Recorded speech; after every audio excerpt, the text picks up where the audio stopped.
Mr. Fauner and Mr. Kelly, I will ask if you guys can mute your microphones.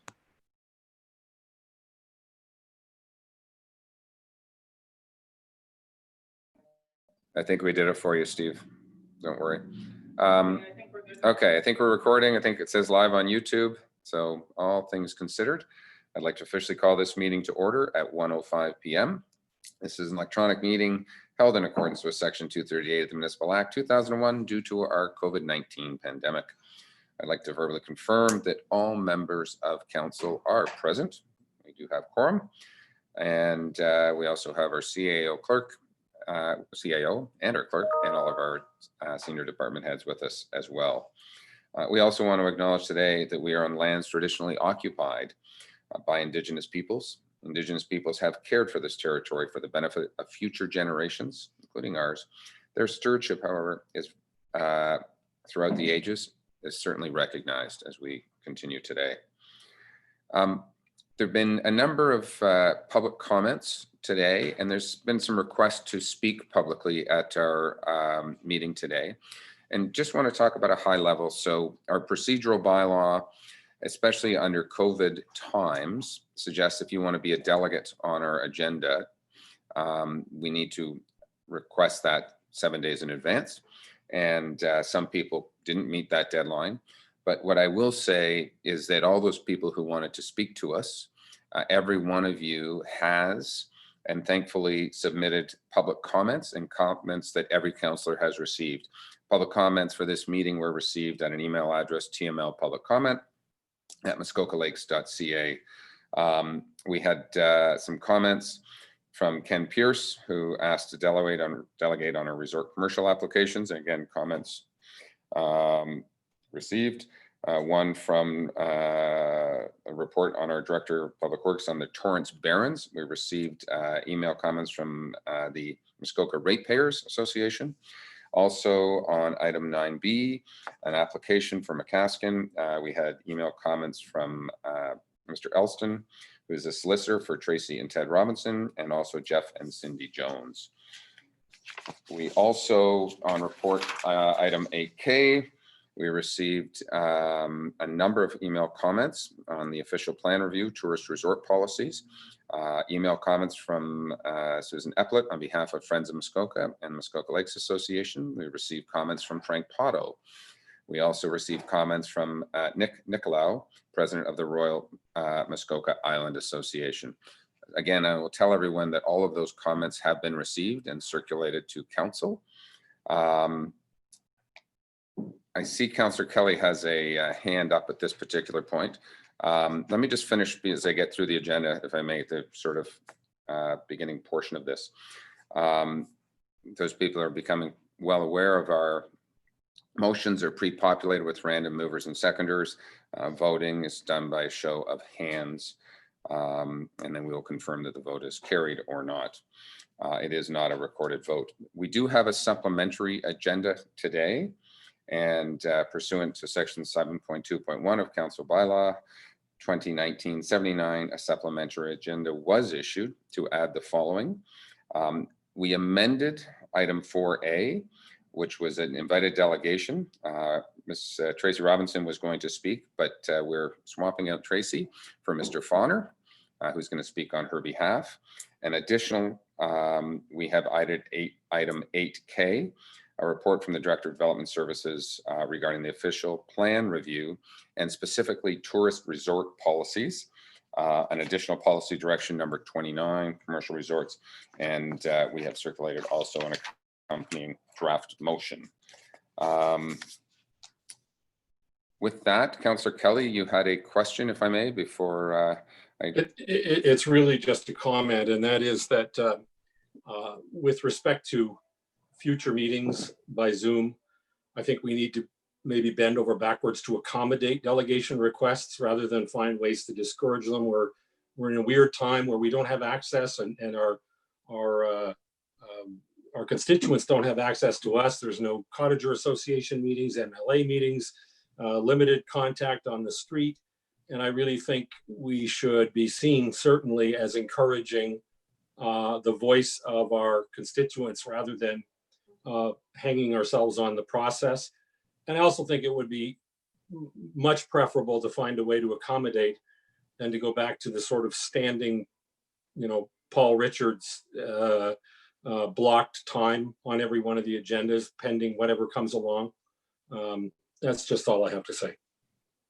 Point definitely taken. And, we'll try and find some policy that people potentially can Zoom in. The difference is this is right now a closed Zoom meeting. So it's been an invitation. When we hold our public meetings, they're a different type of meeting that Zoom offers, but certainly we'll have our clerk look into options, if you will.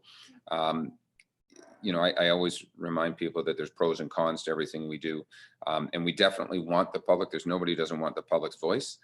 With Zoom in particular, though, and our old 2-minute delegation, anybody from around the world, we could have 600 people wanting to chime in for 2 minutes on a Zoom. And it's not just a 2-minute conversation because it takes them a minute to get in and a minute to get out. So far, again, the public comments are appreciated. And we read them out for those who've stated the public comments because everything has come in and been delivered to council for consideration. So thank you. Councilor Nishikawa. Thank you. I happen to enjoy having a face to the comments and the letters. And I believe that our current policy does not, so every time we add a supplement to the agenda and things, that never gives anybody 7 days notice. Like they're never getting that information. And I'm very concerned that in some ways, I kind of feel like we should find a way to accommodate people. And I don't believe that they're going to have 10 people lining up today. We heard about, 3 or 4 individuals. I think I want to hear from a few of them anyhow. And I would say that sometimes you can gain a lot more than just reading something on a page that may not have the impact as having their presentation, I would say. So I would have approved having a couple of those speakers come forward today. Okay, thank you. And I have heard again from the clerk that, again, we're under some different times and there's new learning how we deal with our Zoom technology. And there has been special provisions in the Zoom technology right now, or our Zoom electronic meetings, to allow for specific comments through that new email address. So there's no question, and I think everybody around this table wants to find additional ways to get better at what we do. So we will leave it with the clerk to try and find some additional ways going forward. Councillor Jaglowitz. Thank you, Mr. Chair. I listened carefully to your comments. You rolled in the request to be delegations with a whole bunch of correspondence, but you really never ruled on it. And I'm also referring to two pieces of correspondence that came across my desk. One was there was a specific request from 2 individuals, Mr. Pierce and Ms. Epplett. And then there was correspondence from another councillor who asked the clerk as to why they couldn't be heard. And what I read into it, he was prepared to move like he used to do in the old days, that the chair would ask this group whether or not they would allow certain delegations. And if he's prepared to move that, I'm certainly prepared to second it. And just before I hang up, I used to do this on a regular basis because you get the agenda 3 days after the deadline. And I would routinely ask to be added, and the clerk would say to me, I'll bring it up with the chair and he'll poll council. So I would ask you to, sir, poll council whether or not we should hear from these 2 delegations today. Thank you. Okay. Councillor Jaglowitz, I'm going to go to our clerk. First of all, the procedural bylaw we are following under electronic meetings is a different procedural bylaw. And I will turn, I guess, to the clerk just to answer what has happened to date. And I also comment that the type of meeting of which we are having, the way the Zoom technology was set up, doesn't permit for public to walk in and walk off. They're all as such invited delegations. But I'll let the clerk just comment on our procedural bylaw that was, or I guess, and potentially is. Madam Clerk, if you could. Good afternoon. The procedural bylaw that we are using now is different from the beginning of the term of council. You will recall that we did a complete revamp, and then we amended it a few months ago to allow for electronic meetings during COVID. And then last week we amended it again to allow for electronic meetings to continue outside a declared emergency. However, we are still in a COVID-19 pandemic emergency. When you read the definition of emergency under the bylaw. We also have allowed for electronic participation for members of council going forward when we hopefully get back to normal sometime down the road. So with respect to, I'm just going to read some comments, so just 1 second here. So due to the COVID pandemic, during this time period, in place of the 2-minute public meeting comments at an in-person meeting, public comments have been and continue to be received via email at the address provided on the specific agenda. This protocol has been in place since we commenced electronic meetings in April, and this included all of our budget meetings and all of our meetings since then. So for example, the meeting today, it provided that members of the public could observe the proceedings at a website link, and the public, if the recording failed, could observe it at a link that would be published later, and that public participation in this electronic meeting may occur through viewing the webcast and or providing comments regarding specific agenda items at the following email address, and to specify what you were talking about, and at the address, which is TML public comments at muskokalakes.ca. Additionally, when you go to item 5 on the agenda, where under normal circumstances in a meeting with in-person attendance, anybody could get up to the podium and speak for 2 minutes, but we can't do that right now. So what we did to accommodate all this, like I mentioned before, is that we place an email address and that comments are to be received by email on items of business. With respect to the delegation and invited delegation policy, this is because of the change in the format of our meetings and our procedural bylaw, we changed it so that the delegation policy is within 7 days of the council meeting. Now, we have accommodated this when we have invited specific consultants, for example, or companies that we utilize, like for the insurance delegation we received earlier, with respect to the OP review and the strategic plan. We've allowed people to come into the meetings. We have also allowed people to delegate under the delegation policy. Now, I understand that these are trying times and the agenda gets posted on the Friday and 7 days is before that. However, that was what the 2-minute time period was for, to work around that. However, because we can't do in person, we accommodated that by allowing for people to submit their comments by email. With respect to the legislated public meetings for committee of adjustment applications and for zoning bylaw applications, we put in protocols to accommodate the public meeting process, which is legislated through the Planning Act. So we have those meetings set up differently through our service provider. And so the public comments are different than the public meeting legislation requirements.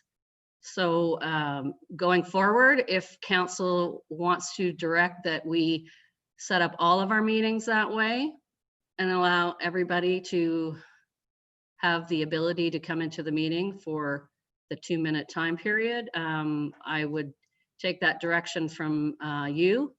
However, we've just amended all of our protocols and bylaws to follow what we are doing now. So I would have to take that direction from you. Okay, thank you. So the bottom line is the current procedural bylaw was put in place, has been there for 6 months now under this pandemic to, in a different forum, allow for public comment. But there's no potential reason that we can't look at some amending opportunities to allow some public comments in this forum. But we would have to amend our bylaws. So I think maybe we would explore some of that opportunity, and we can look at that going forward. Councillor Zavitz, you have a question? Thank you, Your Worship. Perhaps at minimum, we could at very least read aloud the submissions that we received today, as opposed to acknowledging that we've all received them. We have. I wonder if they could be heard.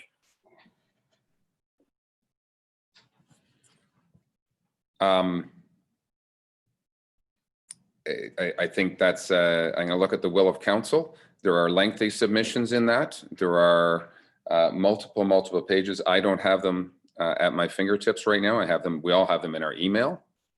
I guess, let me ask Councillor Zavitz from a perspective as council being the ones who are making decisions here. The intent of reading to ourselves what we've already received. I'm trying to understand the rationale for reading it out to the public.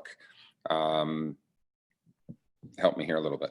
Sure, thank you. And again, through you, I have lots of time for the public, as you and we all do, and I just think it needs to be. I think hearing it is another dimension, a third dimension, if you will, and it acknowledges what yes we've received on on hard copy. But I think if we were to allow the delegates to be present, they would orate in their own words, and there would be the presentation. So I have the extra few minutes to hear what I've already read, and I think for the public's perspective, it may well be helpful. If council chooses to not proceed, that's fine. Thank you. I appreciate that.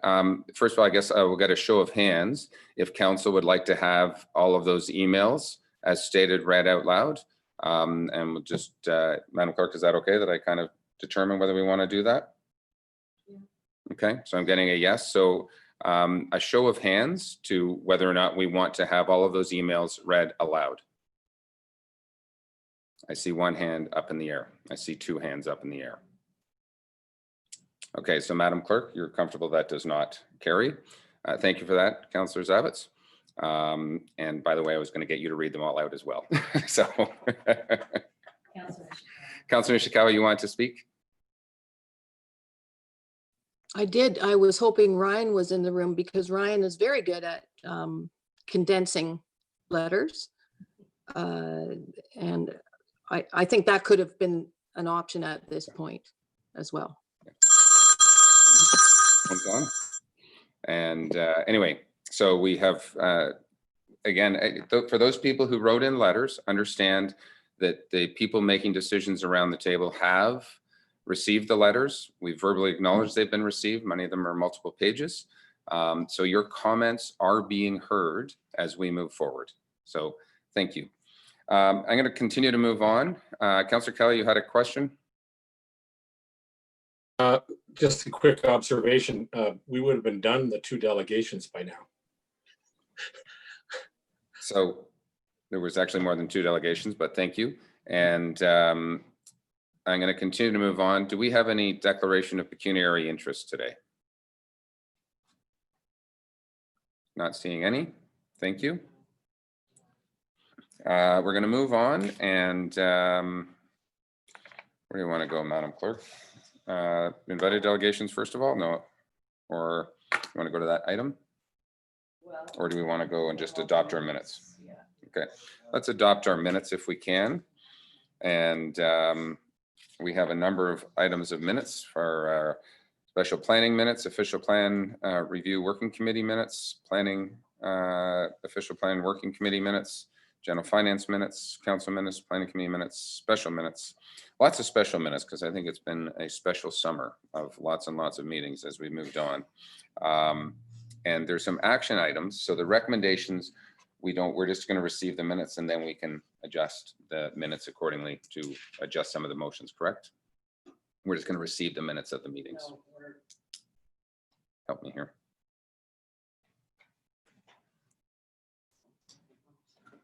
That all of the motion is Right. to approve the minutes and enact all the recommendations. So if there's something that wants to be pulled out, I need to know that. Okay, so I'll look, is there anything to be pulled out? I do know with our supplemental item agenda, that's going to be coming with later on though, because we're dealing with one of those items. So if we enact this today, do we not get an opportunity to amend it with the supplemental? That is in reference to Our working committee minutes, just to recommend, it's a different modem. Okay, that was passed at the okay, February and March meetings. okay. Just want to make sure that we are, okay. Councilor Nishikawa, did you have another question? I do wish, when the time comes up, I'm a little concerned how fast some of this happens. When general finance comes up, I want to pull out resolution C 31-50720. Okay, thank you. We're just going to try and look that up now. One of the things when we pull out these motions, I'll ask council if possible that we could give the clerk a little bit of a heads up in advance that they're going to be pulled so that the motion can be pulled and voted on separately. Will help, but the clerk is just pulling that item up right now. C 31-5070, Councilor Nishikawa, I believe was the, I can't, sorry, I need your microphone. 720. 720. So that basically it happened in July of 20.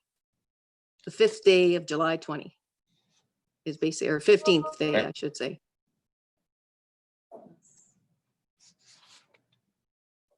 We're just pulling that out to make sure. But I assumed that it's lower down on the list of approvals of other. So I just assumed that it would be coming up, but I just wanted to make sure, because I did actually want to have a conversation with Cheryl prior to the meeting starting, but Right. it didn't work So- out that way. So it I is, don't know which one it is. sorry, what item is it? 1, 2, or 3? 3, I believe it's 3. So that is contained in this group motion. So we'll change that to 1 and 2. Are there any items, other items within the community improvement plan is what you want to discuss separately? Councilor Nishikawa? no, it is the parking on Walker's Point.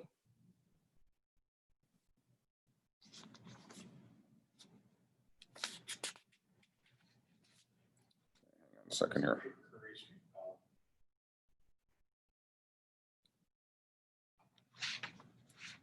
Curry Street and Bala or Walker's Point? Mr. Pink, you wanted to speak?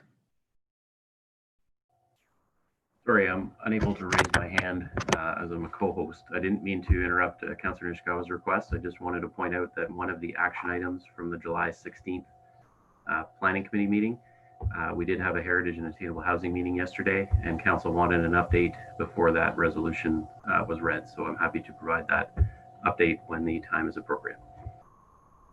Okay, so we'll probably do that update ahead of time.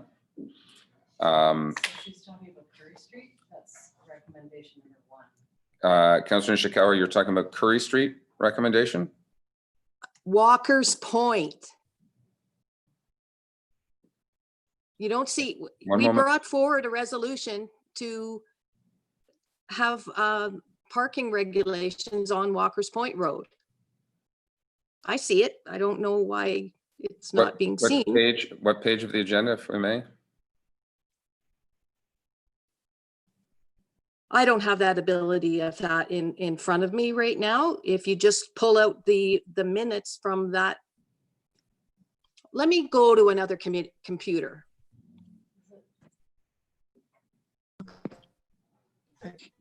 If it helps, it's on the council one, not on the general finance. Okay, that certainly helps because we were under, that makes a big difference. Thank you very much.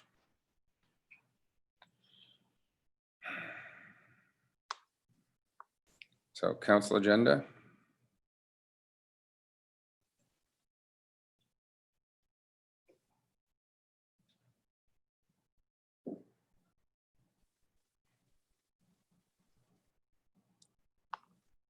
Madam Clerk, we're just receiving the minutes that's already been enacted in this particular one. Am I not mistaken?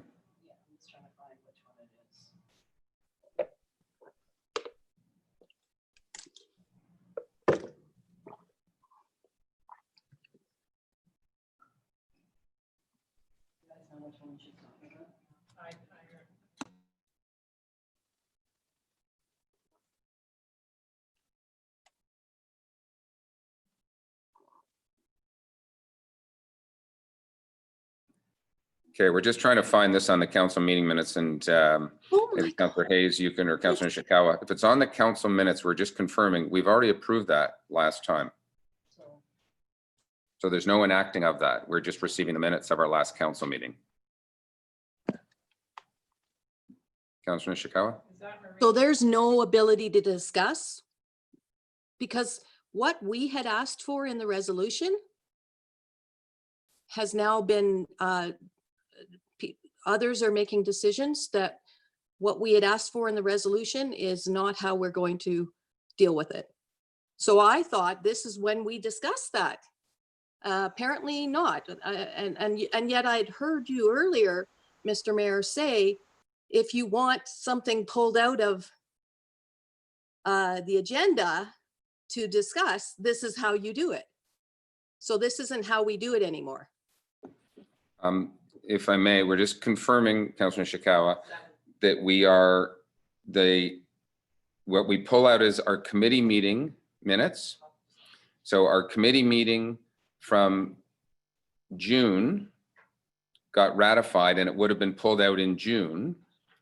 It would have been pulled out in July for our July council meeting. What we are accepting in the town today are our July council minutes of what we already approved. So the time to pull it out was 30 days ago, if I may, but we're just confirming that because we're just receiving the minutes of our last council meeting.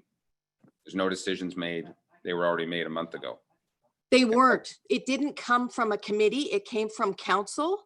Okay. Okay, It came sorry. from I'll a let- council meeting, and therefore, when else do you get to pull it out when you're this is us ratifying those minutes. And if those minutes are not, the actions are not reflective of what the resolution says, this was not at a committee meeting, it was at a council meeting, only discussed in July. So when else or Okay.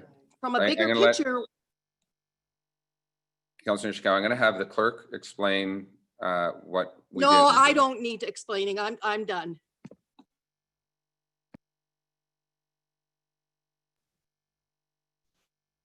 The council minutes and committee minutes are before you to be approved, along with the action items from committee meetings, all the committee meetings. We've had a number of meetings, so it is a bit confusing. The resolution that was passed in that regard is as it stands, but what I think Councillor Nishikawa is indicating is that what she wants to discuss the follow-up to what is happening on that matter. So we wouldn't be pulling the motion and voting on it separately because it was already passed, but this matter can be reopened in 2 sessions. So perhaps if Councillor Nishikawa wants to change that, then we can bring that forward in 2 sessions.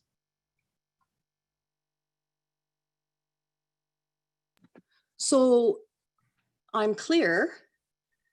If I want to discuss this item, and I was not looking at having to re-vote on it or anything else. In order for us to have a discussion on this, we need to wait 2 more sessions. Because in fact, we were trying to put some parking in place for the residents immediately, not 3 months from now. Okay, I'll let the clerk explain. I'm not sure what the difference is between the motion and what's happening on the ground. All I'm saying is if you wanted to change the motion, then we could reopen that. If you want to discuss that, it's fine to discuss the minutes. All I was trying to do was have a discussion. I didn't need all of the, I just wanted to look at this separately from everything else that was going to get moved, because I don't know or still don't understand when our opportunities are to do this, because apparently me trying to do it now becomes a really big deal. So going forward, I don't understand again how to do this. All I wanted to do was discuss that what we put in a resolution is not what's happening now. Okay. Happy to have a discussion about what's there or how we want to go forward. I think the slight confusion is a parking bylaw, if you will, came directly to council. Council approved that, as we see in the minutes. So that is in fact now, quote unquote, law. For us to undo what council did takes a couple of months before we can re-vote on an item that council has voted on. It was not. So this was not part of that. This was not part of that separate resolution. So again, apparently we're just, I'm way out of line. It's not, Councillor Nishikawa, that someone's out of line. It's we're trying to understand. There's what I'm understanding is a resolution came through council. That resolution was passed at council. And for us to change a resolution of council, I see Director Becking wants to chime in a second, but for us to change a resolution of council takes a couple of months. So Director Becking, maybe you want to comment for us? I never asked for a change of the resolution. I never asked for that. Okay. Director Becking, do you want to comment? If I may, Your Worship, the matter is in the minutes of the last council meeting under item 7B. It was under a notice of motion, and it was brought forward by councillors Hayes and Nishikawa. My understanding of the resolution was staff were directed to bring forward a report to address parking matters on Marina Road in the Walker's Point area. And I look to Councillor Hayes if she understands differently. But I'm to look at the parking situation and look at possible alternatives, which might include a bylaw to prohibit parking in that location. If that helps. Certainly helps. Maybe I'll go to Councillor Hayes and or Councillor Nishikawa. Is there something different that you would like staff to look at before they bring back a bylaw? Because there is no bylaw. It was just a direction to staff. If I can put some clarity on it, it was a motion that the township parking bylaw be amended to not allow parking on both sides of Marina Street if for a certain area, and that was passed. Now what's happened is staff has taken that as a suggestion to look into it and get it ready for the bylaw. It's simply a matter of adding it to the existing bylaw since it was passed by council, and I think that's where the confusion is coming in. I thought that it was going to be dealt with. The people in the area were happy that it was being dealt with. Excuse me, and now it has to come back to council after a staff report. So it goes to committee and then it goes to council again. So it looks as if this will probably be addressed in October.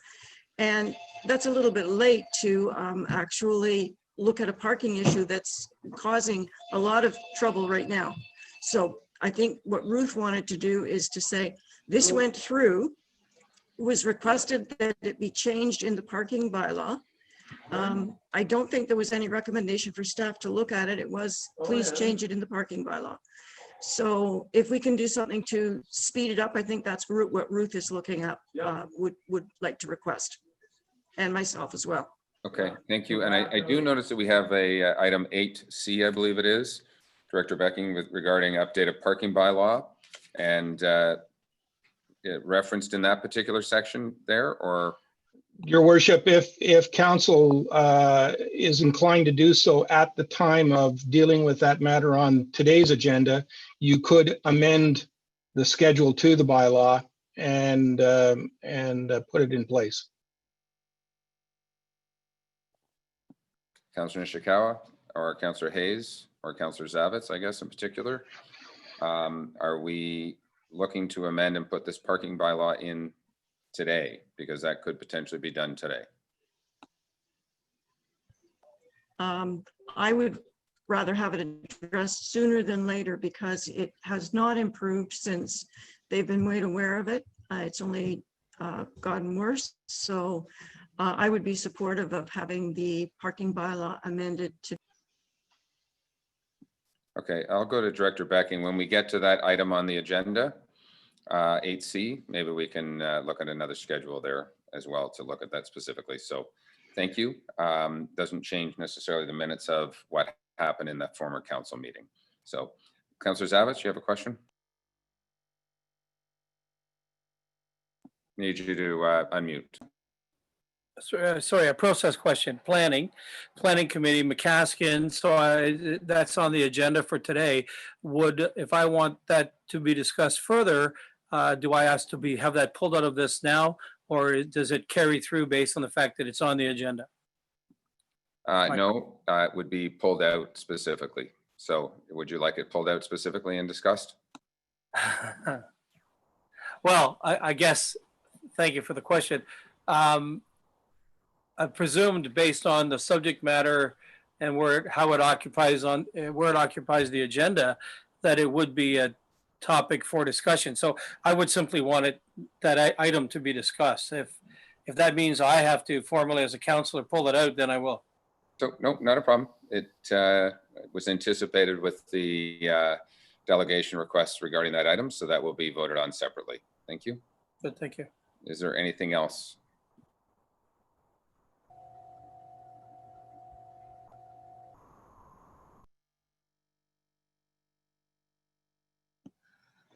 So right here, just goes to 2, and then I have one ready for the separate number 1. Okay, thank you. Councillor Jagowitz, you have a question? Not really. I just wanted you to recognize Director Pink. I believe he's trying to make it clear that you have to pull out something on an agenda item.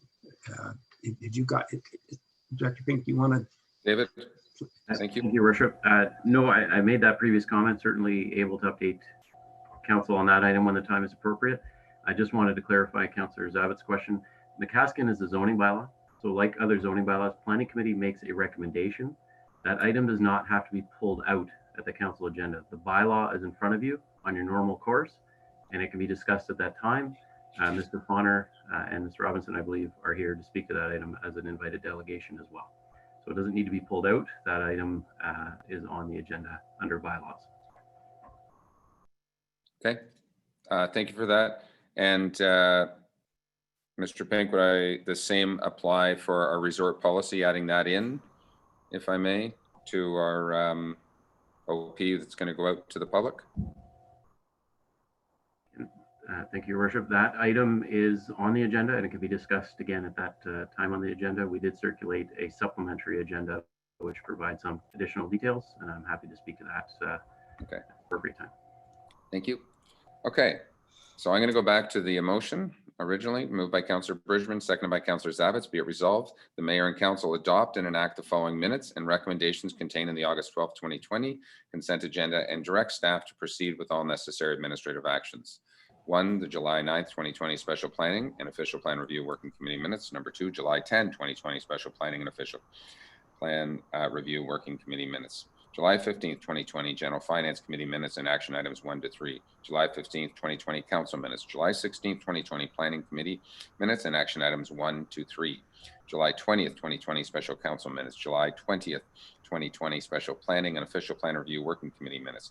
August 6th, 2020 special planning and official plan review working committee minutes, and August 7th, 2020 special plan and official plan review working committee minutes and action item 1. David, Mr. Pink. Yes, so thank you. Further to my earlier comments, action item 3 on the planning committee agenda is the Port Carling Inn site plan application. Planning committee members may recall discussing that. You did pass a resolution recommending approval of that site plan, but you wish to receive the comments from the Heritage and Attainable Housing Committee. The committee did meet yesterday, and we did discuss that item at our meeting, and the Heritage Committee has concerns with the application.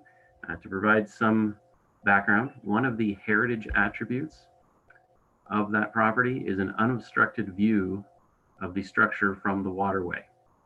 A 2-story boathouse is proposed, and therefore the Heritage Committee had concerns that the 2-story boathouse would not meet the attribute of an unobstructed view from the waterway. So they did raise that concern and wanted to pass that on to council today before you ratify that site plan application. Although not, I would say, directly under their purview, they also raised concerns with the use of the property based on the applicant's comments at the planning committee meeting last month. So again, that is action item 3 of, I believe it was the July 16th planning committee minutes. Again, the planning committee requested comments from the Heritage Committee, and those are the comments that I was to forward. The minutes of that meeting will be at a future planning committee, but I can relay that message. Okay, I'm going to jump in and recommend that we pull action item 3 of that specific meeting minutes out right now and vote on it separately. Council, are you okay with that? In particular, okay, Madam Clerk. So we're going to look at action item 3 separately. So July 16, 2020 planning committee minutes, action items 1 and 2 is what we're going to contemplate today.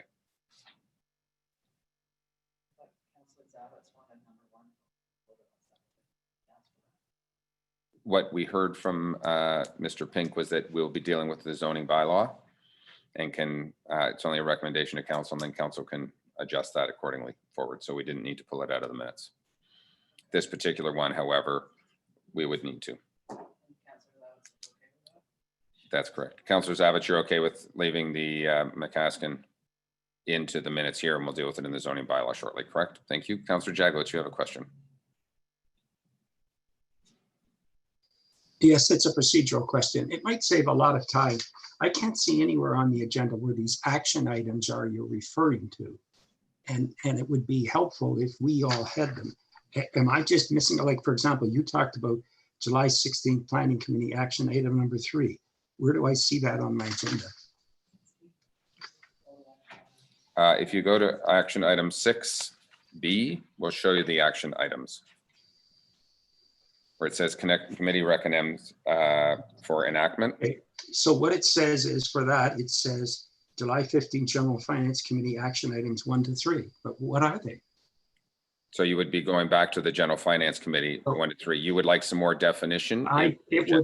It would be better if we had a schedule. I thought we used to have one that just listed those action items. It might save a lot of time. I appreciate that comment. Thank you.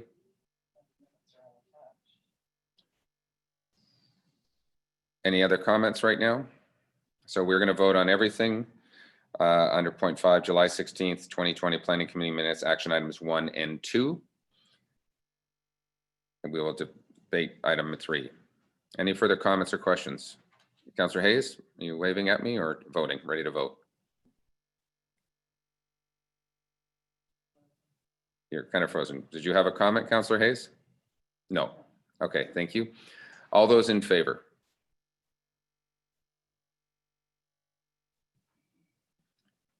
Councillor Nishikawa is missing. It has carried. Thank you.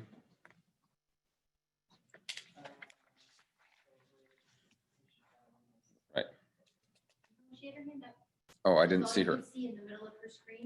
Oh, okay. Councillor Nishikawa was there. Okay. I'm just going to check with the clerk. Do we have a separate resolution for action item 3, or do we need to draft something quickly? We're going to draft something quickly. Mr. Pink, maybe you can take us through again what was contemplated at Port Carling Inn, and Again, we just highlighted that the Heritage Committee had some issues with that. Not sure if anyone from the Heritage Committee wants to speak on that or not, but I'll let to Director Pink, and Councillor Hayes has also just turned on her camera. David? Yes, and I will thank you, Your Worship. Mr. Allen can add additional comments if he wishes. He's more familiar with the file. However, this property has a long-standing site plan approval, as well as other various planning approvals. The current owner wished to change what was going to be a single-story boathouse to a two-story boathouse on the northern end of the property. The boathouse complies with the bylaw, but they did need to amend their site plan. As I said, the previous owner envisioned a single-story boathouse in that location. That site plan application was considered by Planning Committee last month. It was approved, but some questions were raised about the appropriateness with respect to the heritage designation. Again, just to reaffirm my comments, the Heritage and Attainable Housing Committee meeting was yesterday, and they did raise concerns that the two-story boathouse would obstruct the view of the structure. That is one of the attributes that was part of the designation bylaw for this property, was that there be an unobstructed view. The Heritage Committee, again, had concerns with that. Councillor Jaglowitz and Chair Hayes were at that meeting yesterday. They may wish to expand on those comments. Thank you. Councillor Hayes, do you want to comment first? I don't think there's anything that we can really add to Mr. Pink's summary of the meeting, other than when we went around the room and checked with everybody, the decision was not one that was in question. It was a unanimous decision that it would affect the heritage attributes. Thank you. Councillor Jaglowitz, did you want to add something? I can't add a lot because I'm new on the Heritage Committee, but this was a designated property, and there were some comments that what has happened to it is very unfortunate. I think that maybe swayed some members. I think the Heritage Committee were weighing in and saying they don't think this is appropriate, but as I understand it, this is a council decision. So I think you have their comments. Sorry, we have their comments because I'm both. And I guess I can stand corrected, Director Pink, but I think the decision rests with this body, does it not? Mr. Pink, I believe it does. That's correct. The Heritage and Attainable Housing Committee is an advisory committee. Ultimately, the decision on the site plan is up to the council. You can choose to either continue to approve the site plan and enact the action item. You may choose alternatively to not make a decision or revert the matter back to Planning Committee for further discussion if you wish. Okay. I have a question, if I may, Mr. Pink, or to the Heritage Committee. I know there was at one point, I can't remember whether it's still there, a two-story boathouse on what I'll call the south side of the property. Is that remaining? I think, did they rebuild that in its current form? That remains. My recollection was it was relatively recently reconstructed, as it was in an unsafe condition. It actually appears to be in front of the neighboring property to the south, the residential condominium, but it actually is connected to the property we're dealing with through a narrow water lot. So that two-story boathouse is still there. This is a proposed two-story boathouse on the far northern side of the property. Okay. So council, we have in front of us a decision to accept. It conforms with zoning bylaws. Mr. Pink, there's no technical. The only comment being Heritage Committee were concerned that it may obstruct views, which was part of the heritage designation. I'm trying to remember the actual site plan. I don't think it's in front of the whole building. I think it's sort of the northern portion of it and might block a little bit of one room, but any comments on that just before we vote? You're correct. To provide a little bit of background, the development has evolved over the years. The two-story boathouse is in front of sort of a newer motel wing. My recollection of the heritage designation, the features being protected were more in the original Standish home or the original Edenvale Inn property further to the south. So I question whether it obstructs the view of those features that were meant to be protected, but the attribute is clear. It's an unobstructed view of the property from the water. So this, in essence, will do that. That was the concern of the Heritage Committee. If council wishes and can bear with me, I can try to screen share the site plan and elevations on the screen. If that would help in your discussion, I can bring those files up. Just please let me know. Maybe as you do that, we'll let you just kind of do the quick elevation if there's something from the water. Councillor Jagowitz, you have one more comment, and then I'll go to Councillor Nishikawa. Yes, just to understand, when we talk about a two-story boathouse, my understanding it's actually going to be a residence on top of the boathouse. Like I believe it, I stand corrected, 2-3 bedrooms, something in that neighborhood. As you recall, when this came, I believe, when it came to planning, the general manager was asked the use of those buildings, and he answered, you can rent them by the day, by the week, by the month, or by the year. I'm not sure if that played any at all into the committee's decision, but just to be advised, that's what's being constructed there. It's just because I'm new on heritage, just really understand what's the purpose in designated buildings when everybody will agree that that property doesn't look at all like it used to. So something went wrong, and maybe the Heritage is just trying to say to you guys, maybe you should pay attention. Okay, thank you for the comments. Councillor Nishikawa. I agree with what Frank had just said about the Heritage basically being ignored in this particular situation. I am concerned about allowing another two-story boathouse, basically, whether that there's a little tiny piece of land that somehow they are already able to build a two-story boathouse, and now we're allowing another two-story boathouse. And my concern is much the same of when I hear things like people can rent it year round. They can have it for 365. That is not what was required of this particular property. And I think we also should, quite frankly, agree with the Heritage Committee that these views should not be unspoken. And I know certain individuals will find that it's not a problem, but it is against, why do we have these committees? Are we not ever going to take any of their recommendations?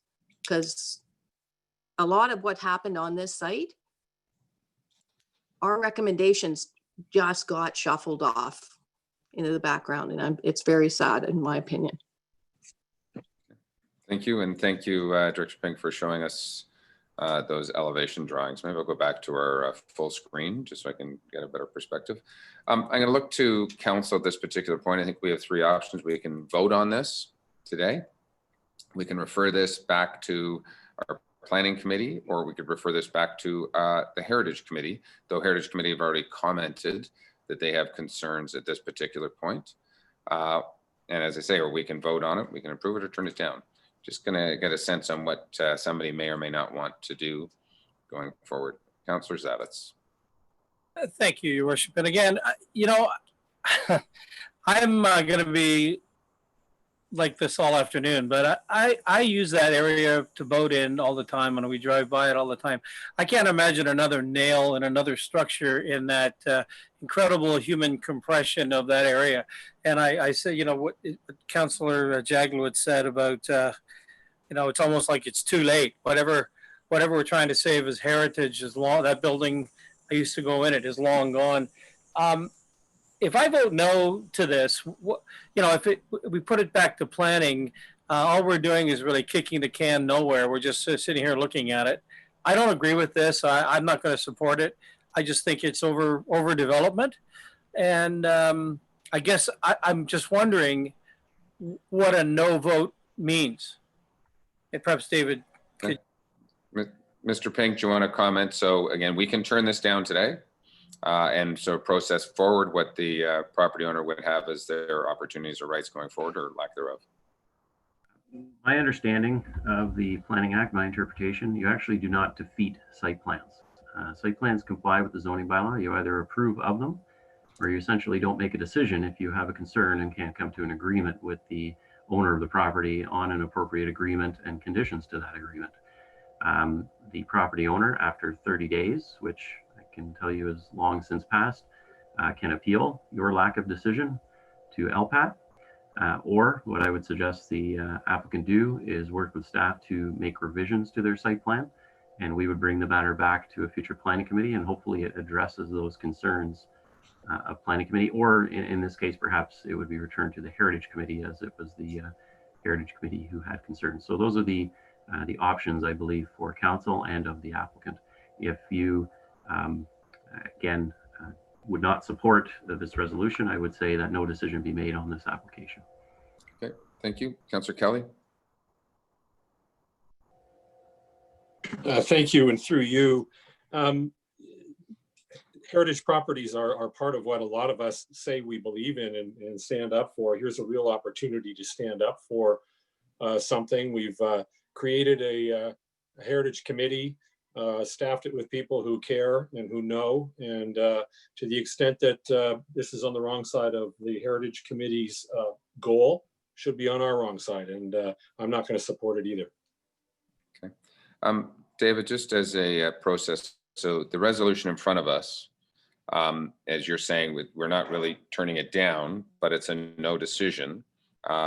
Do we just table this resolution in particular, or would we vote against this resolution to enact, if you may? I perhaps would look to the clerk somewhat. If the resolution has not been read, I think the preferred route might be simply just to table it. And then we can advise the applicant that no decision was made. If that's acceptable to the clerk, I would say that's the appropriate route.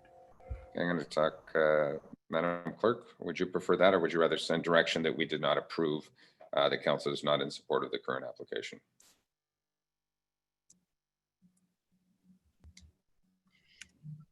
So council asked to have it voted on separately. I prepared a motion that the mayor has to consider enacting it or not. Council does not have to enact it, but it would be left what it would be the direction for it to go back to committee for further discussion, or If I may, I think the direction to the applicant is that we are not in favor of the approval of site plan. I think it's the same way as no decision, if I may. Cheryl? so wouldn't you want it defeated then, so it was clear? So I think what the clerk is saying, should we not defeat it so it's a little bit more clear? We're just defeating the enactment. It's really not, it's the same, I think, as a no decision, if I may, or if I'm reading between the lines. Councillor Edwards wanted to make a comment, if I may. Are you voting already, Councillor Edwards? Councillor Edwards, do you want to comment quickly, and then I'll circle back? Yes, I wouldn't have a no decision, because then they can just go to LPAT right off the bat. It's just a case of some of the councillors are saying they want to turn it down. We should vote on it and turn it down. And that there was an awful lot of heritage features there that were just destroyed. And that it is overbuilding in the area. They can get a single-story boathouse, which is fine. There was some other docks that they wouldn't take out, would they have to come over a property line for, and they wouldn't budge on it. So I think we should vote on it and let it go one way or the other. Okay, so we're getting from the clerk, if I may, and from the CIO, that I think it is appropriate that we defeat an enactment, sending that we don't want to support this. So a vote against this would not allow the site plan, and can be told that there was no decision because we're not in support of the site plan, I think is the way it's stated. So I'm going to read the resolution moved by Councillor Mazan, seconded by Councillor Kelly. Be it resolved, the following recommendations be acted for action. Number 1, July 16th, 2020, Planning Committee Action Item 3, SPA 1320, Port Carling Inn Development Limited, roll number 5548. Any further comments? All those in favor? All those opposed? Madam Clerk, that is defeated. Thank you very much. Appreciate that. I'm going to hold on McAskin until we get to that point in our agenda. Where else do we want to go? So there's the 2 notices. Well, there's a while before McAskin. Okay, so we're going to hold that one. 7A. 7A, notice of motion, consideration moved by Councillor Hayes and Councillor Zavitz. Councillor Hayes, do you want to speak to this solar signs? Page 62 of our agenda, folks. Yeah, it seems like everybody's in a hurry nowadays, and coming up over the hill by the beer store and down towards the park, they seem to be coming in at speeds of still 60 to 80 miles an hour. So if Public Works Department at the district would be so kind as to move a solar sign there, just to remind people that that is a 50 zone, not an 80 zone, would be greatly appreciated by the residents, the walkers, the bicyclers, and the people in the park. Okay. Councillor Zavitz. Thank you, Your Worship. Through you, just driving through Minette the other day, there was one of these at each end of Minette. It almost appears to me that Bala, the entrance to Bala, was simply overlooked. So I think we're just taking care of business here. I appreciate the support of the other councillors. Okay, thank you. Don't worry, Port Carling was overlooked in the same. We don't have speed signs coming in and out of Port Carling. So I'm going to read the resolution moved by Councillor Hayes, second by Councillor Zavitz. Be it resolved, Township of Muskoka Lakes requests that the District Municipality of Muskoka Public Works Department to place a portable solar speed display sign that indicates current rates of speed for vehicular traffic at the south entrance to the community of Bala prior to the Brewers Retail Outlet located at 3025 Muskoka Road 169 for the purpose of slowing incoming traffic. Any further comments? All those in favor? It's everybody. Carried. Thank you. There's another notice of motion that I am happy to speak to, and this is regarding request some amendments to our Muskoka River Water Management Plan. And for council's edification, had an opportunity a couple of weeks ago to meet or in a Zoom meeting with Minister Yakubuski, Minister of Natural Resources and Forestry, as well as Minister Yuruk, Minister of the Environment and Conservation and Parks. And we discussed in depth our Muskoka River Water Management Plan. We discussed flooding and had a very, very positive and receptive meeting about amendments to the plan. And their comment was that a municipality can make a request. I quietly commented that we've had several requests of the same, but somehow those have got lost in translation or something. So this is just, again, a reaffirmation that we have a consideration and that we've had a number of other requests in the past. So we're trying to put it on the table again to try and get some action for it. MPP Miller is also very supportive of this. Any further comments? Or I can just read the resolution. Thank you. Moved by Mayor Harding, second by Councillor Zavitz. Whereas Township Muskoka Lakes Council passed resolution number C-23-15-219, resolution C-34-13-417, resolution number C-29-15-416, resolution C-16-15-11-13. And whereas Township Muskoka Lakes Mayor Phil Harding met with the Minister of Natural Resources and Forestry, the Honorable John Yakubuski, and Ministry of Environment, Conservation and Parks, the Honorable Jeff Yuruk, to discuss Township Council's continued desire to ensure that a review and update of the Muskoka River Water Management Plan is completed in a timely manner. And whereas the Minister of Natural Resources and Forestry, the Honorable John Yakubuski, has advised that any party to the Muskoka River Water Management Plan may request an amendment or update. And whereas the Township of Muskoka Lakes owns the Burgess Dam, which is located on the Muskoka River system and is therefore party party to the Muskoka River Water Management Plan. Now therefore be it resolved that the Township of Muskoka Lakes hereby requests the Ministry of Natural Resources and Forestry, the Honorable John Yakubuski, immediately initiate a review and update of the Muskoka River Water Management Plan. Any further comments? All those in favor? Madam Clerk, unanimous. Thank you. Thank you all. We'll continue to move that forward as best we can. Do we want to go to some staff reports, or where do you want to go? Let's continue on for some staff. Item 8A, report Kitabala. And Mr. Moore. Corey? Thank you, Chair. Just a short report to update Council regarding the Kitabala request for the outdoor concert series.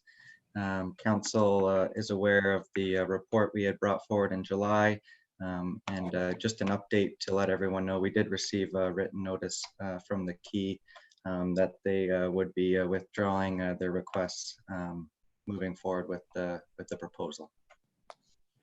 Great, thank you. Any comments?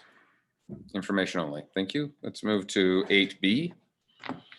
And from the CAO regarding our reopening plan. Mr. Hammond.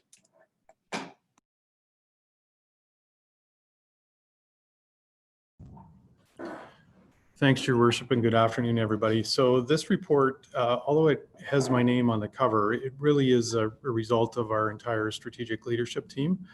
And in particular, there are three individuals who figured promptly or prominently in its writing, and that was Cheryl Mortimer, Sarah Lehman, and Ken Becking. And so I'm actually going to call upon each of them to take you through their relevant sections. So without further ado, I'll hand it over to my colleague, starting with Cheryl Mortimer. Thank you.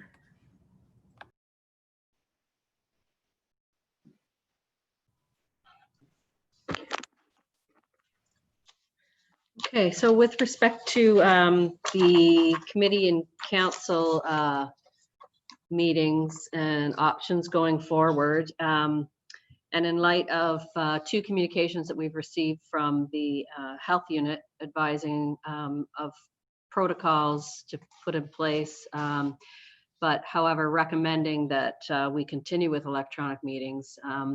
We've received a recent communication that indicated potential requirement of 4 meters rather than 2. So staff are trying to discuss with the health unit to determine and to clarify what that entails in that regard. So we did provide options in the staff report to continue with the electronic meetings. We had an option in the report with a hybrid approach, so that we would do a rotating schedule with some members of council here in the chambers to try and meet social distancing. But having said that, until we confirm about the 2 meter, 4 meter process, we would have to delay that or reconsider that one.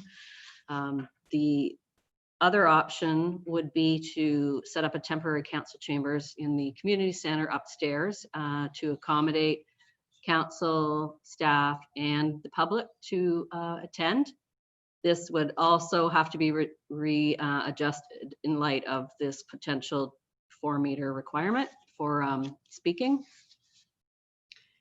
There's a cost to this this option, and it would require for the internet to be connected between our building and the community center, and to set up a number of temporary accommodations with respect to IT. We would, we have kind of received some quotes, and not including potentially everything, because we have the PA system over there and we might have to get additional mics, etc. But it could be up to the amount of $30,000. However, if we did do this, there is a potential for down the road, future meetings where we would be able to move over there easily when we know that we're going to have a big audience. And so, you know, that often we've had to do that in the past and there's been challenges. So there, we could have some kind of a setup that would remain for future use. The final option would be that we would attend a different location that could accommodate all of the social distancing. And one of those locations could potentially be the district council chambers. So we've contained a chart that provides the pros and cons, and we've in the financial section listed the potential costs. And I guess I will turn that over to Mr. Becking now. Or maybe Sarah, I'm not sure. Let's go, Sarah. How's Sarah, that? sorry.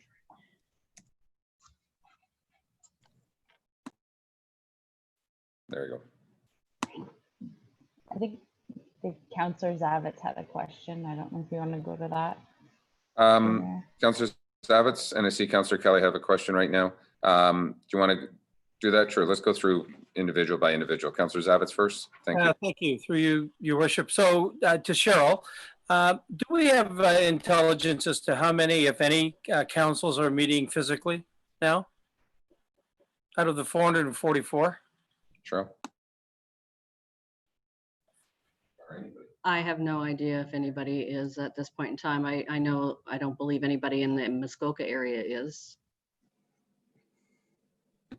I would have to do a survey of that. Okay, thank you. Councillor Zavitz, that's okay. Councillor Kelly, you had your hand up and then took it back down. I didn't do that on purpose. Let me just, real quick question or comment, actually. Before we spend a lot of time trying to solve the 4-meter distancing issue, I would like to think we're pushing back. I've never, ever, anywhere internationally heard of a 4-meter social distancing requirement. And I would assume if they're going to impose that on us here, then they're going to impose it right across all of the District of Muskoka and Simcoe for everything, for restaurants, bars. I mean, that's unusual. I don't even think we could have a standard communication 4 meters apart. We'd be yelling and spitting. Thank you. CIO, I think, wants to chime in, but I think that's why we are trying to push back and understand that a little bit more. Mr. CIO? Thank you, Your Worship. And further to the councillor's point, I think the genesis of the commentary from Dr. Gardner was in fact a distance from a speaker to a council group that would be physically distanced. Council members would be physically distanced 2 meters apart. I think it was the speaker, but the way the letter is worded, it comes across as 4 meters for everybody. So that's the clarity that we need to seek. Thank you. Councillor Jagowitz. Yes, I'll just put my 2 cents in. First of all, I think the Zoom meetings are working well with some exception, other than for delegations. I think other than that, it's working well. I think it's mandatory that there be webcasting in this day and age, so we can't move to a facility where there's no webcasting, in my mind. And I think we need to go to a better delegation model, and I don't see why we can't, similar to what's happening at the Committee of Adjustment. And if we did that, I think we really solved the biggest part of the problem. And those members of council who have weak internets, I see that's a good option for them to be the 4 in the council chambers, along with the chair. That would work well. I just think we might just want to stay the way it is, but add the delegation piece to it immediately. Thank you. Everybody else okay on Cheryl's? Okay, I will go to Ms. Lehman. Sarah? Thank you, Mr. Mayor. So with respect to the office, with the office reopening to the public, the report discusses our pre-COVID setup as we contemplate these future arrangements. So to highlight some of our office challenges in keeping with the medical guidelines, our primary areas of concern to maintain the 2 meters distance is in the hallways, doorways, washrooms, and other shared spaces, including where the public waits at the various counters. In addition, many workstations are too close to maintain the distancing. So while an appointment-based approach would help manage the number of people in the office, it may create a need for dedicated resources and infrastructure. So it's our observation that the public is being served without entering the office at the moment, and we recommend that the municipal office remain closed until further review of our needs, options, and medical advice. So we had noted Q4 2020 or Q1 2021, and just further review. Thank you. Okay, thank you. Any questions on Sarah's comment? Seeing none, I think we are going to go to Director Becking. Ken? Thank you, Your Worship. Members of Council, I'll touch on most of the other areas that we're currently responsible for. With respect to outdoor amenities, so parks and the like, the province opened things up, and the public is at liberty to use them as they wish. We are not taking reservations for special events, simply because we have no way of controlling, nor do the organizers for that matter, have a way of controlling attendance at or below the requisite limits that have been set by the province. With respect to the library and recognizing that it's its own corporate entity, I can say that the library has been doing a wonderful job in terms of continuing to provide services, and that the board is looking at mechanisms to enhance that. So I will leave that to the library board. With respect to the arenas, under the current regulations, contact sports and sporting-like activities are still prohibited. We continue to monitor the conditions, and we have developed or are in the process of developing contingency plans so that should the province open up the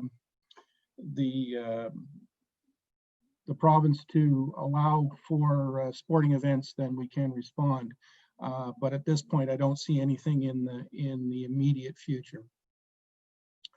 On the matter of community centers, we are eligible to open up our community centers subject to social distancing protocols, maximum attendance, and a proper hygiene and cleaning regimen.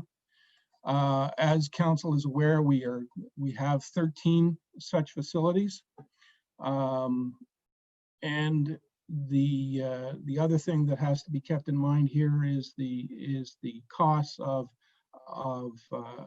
maintaining those cleaning protocols and sanitation protocols. We've developed a proposal for you with 3 variants. We're suggesting that by providing 2 time slots per day, 5 days a week, and we've given you 3 options. One option is to open up only 3 of the community centers, Bala, Port Carling, and Ullswater, so north, central, and south. That would provide 30 time slots per week. Recognizing, however, that we're going to be facing something in the order of $2,100 a week in terms of cleaning and sanitation costs. The second option would be to open up the 3 that I've just mentioned, plus 2 others, Minette and Milford Bay. That would give us 50 time slots a week, and we can expect our cleaning and sanitation costs to be in order of $3,500 a week. And the ultimate option would be to open up all of the community centers. That would provide us with 130 time slots per week at a cost of about $9,100 per week. We looked at the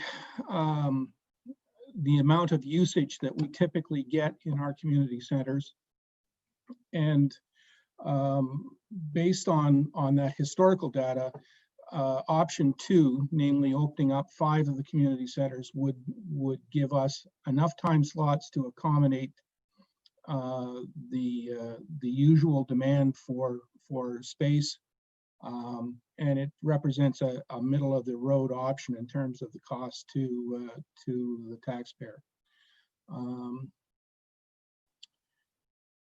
Let's see, if council is inclined to open up the community centers, obviously Port Carling has been identified for 2 purposes, namely a council chambers as well as opening up for public use. If that is council's desire, we would restrict the upper level auditorium for council's exclusive use so as to better manage the cleaning and sanitation. And we would allow for renting out of the lower space to the public. If I could just touch upon the Township Hall for a moment. Right now, we're running about 70% of the staff that are off-site. We've been fairly effective, I think, in terms of making that situation work. If council is to consider some form of approaching something closer to our previous norm, staff are recommending that we look at our space allocations within the existing building and what changes, if any, are going to be required. And I think also we should be looking at the possibility of adding on to the existing building. Council will recall that some time ago, the Council of the Day purchased the property to our east with a view of expanding the existing facility. I think council needs to consider its options at this point in terms of do we try and reallocate space within the existing building envelope, or perhaps look at adding on to the building in order to give us enough room so that we can meet all of the requirements and continue to efficiently deliver service to the public. With that, Your Worship, I'll be happy to answer questions. Thank you very much. Councillor Hayes first, then Zavitz and Jagowitz. Okay. I have one for Sarah and then some for Ken. Sarah, when you look at opening up the township offices, could one of the first things be the receptionist? I know a lot of people are calling me saying they cannot get through, but they just will not wait and go through the mechanical audio recordings. So if you could look at maybe putting in the receptionist first, that would be wonderful. With regards to the community centers, first off, we have heating cooling centers that are supposed to be used in an emergency, and 2 of them are missing off the list. That would be Torrance and Milford Bay. Secondly, we have libraries. We have 1 branch and 2 community libraries that are in the Walker's Point area and Milford Bay area and Bala. They are looking at not opening in the summer, but once Labor Day falls, they are starting to get their ducks in a row with their plexiglass and everything else, getting policies up and running in anticipation of the community centers being open. In a lot of these areas, there is no other meeting place other than the community center. There are alternatives in Bala and Port Carling and in Minette, but not in the other areas. Also, you're looking at traveling time. If you're looking at opening up 1 community center for Ward A, and it's in Bala, that means it's going to take people from Walker's Point up to 30 minutes to get there. And you know, even for me, it's 15 minutes for me to just get to our community center. So I think the 3 community centers that are proposed are rather close together. If we could spread those out, that would be Bala, Port Carling, well, not Ellswater, but Milford Bay, so that it's easier for people to travel, because I'm assuming what you want to do is open up 1 community center and let several of the areas use the one community center. The other thing would be, the other option would be to not open them up 5 days a week, but to open up one for 2 days a week, another one for 2 days a week. I think that's more of a viable option if council would consider that. I don't know how that's going to play out on your costs, but we were looking at being open to the public on Wednesdays and Saturdays, and those would be the only days. So those are my comments. Thank you for those. Director Becking, do you want to comment on some of that stuff? I mean, it's probably going to be more of a council decision as we move forward, or what may or may not happen with alternate rollout. I'm not sure if we looked at that. Certainly, Your Worship, the libraries that were attached to the various community centers were considered in the centers that we did select. We tried for as reasonable a distribution of centers across the entire municipality. I would say that, you know, short of opening everything up, the middle alternative, which would involve Bala, Milford Bay, Minette, Port Carling, and Ullswater would tick most of the boxes, although the councillor is quite correct that Walker's Point Library is not included in that list. I would point out that the cost estimates and our planning to date has been based on normal business hours. So Monday to Friday, 8 in the morning to 4 o'clock in the afternoon or whatever, in order to keep our overtime and whatnot costs as low as possible. Please recognize that if council does make the decision to open up either after outside normal business hours or on weekends, those will result in additional costs. Okay, I'm going to go to Councillor Zavitz. Thank you again, Your Worship. Through you, I will not support, when asked to vote, I will not support any forward motion on any community center other than the library in Port Carling, which is doing a bang-up job. I know of a recent poll done by a church locally, 95% of the people said, we don't want to come to the church. There may well be people that want to come to the community centers. Guys, this has to be a no-brainer, at least until, pick a date, I don't know, August 15th, or sorry, October 15th, where we do a communication and we tell them what we're thinking of further down the road. But I can't imagine we could entertain letting people, sorry about that, letting people in there and now. How's the whistle free zone going there, Councillor Zavitz, and that you're working on?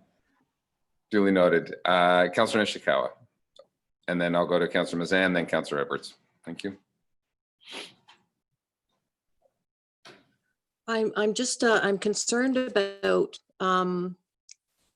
the actual importance of our community centers and the health of our residents, primarily seniors, and then of course our children. So early years programs would like to get going, and that's where the Bala Community Center comes into play. And I believe somewhere up north, I was going to say Raymond, but I might be incorrect. And also the wellness initiatives that have been struggling to keep those seniors informed and engaged, and because there's an awful lot of depression going on right now in that particular area, because people just can't get their heads wrapped around that they're sitting and being able to do absolutely nothing.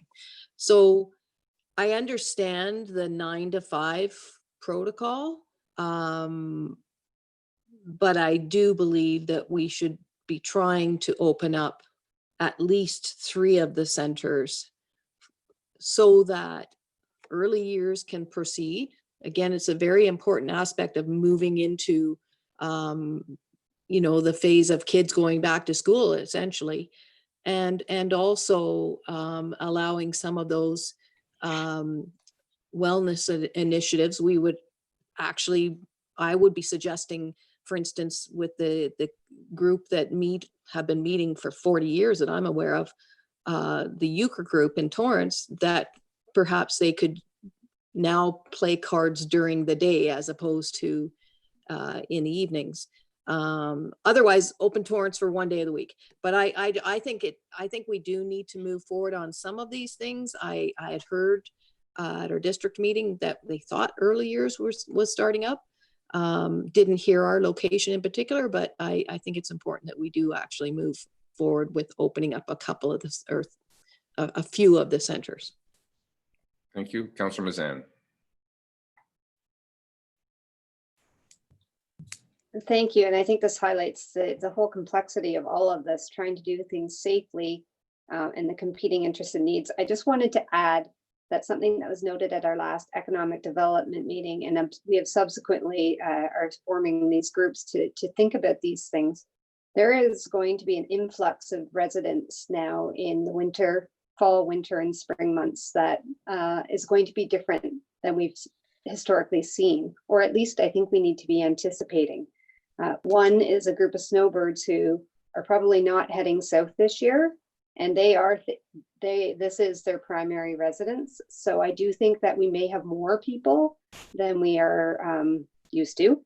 And the other group is new families. And I ran into somebody yesterday who has moved up with their 2 kids, and it's my understanding that there's 30 new children registered already at Glen Orchard Public School. So the schools themselves are seeing. Now take that as an anecdotal piece of information, but I think council needs to be thinking about that.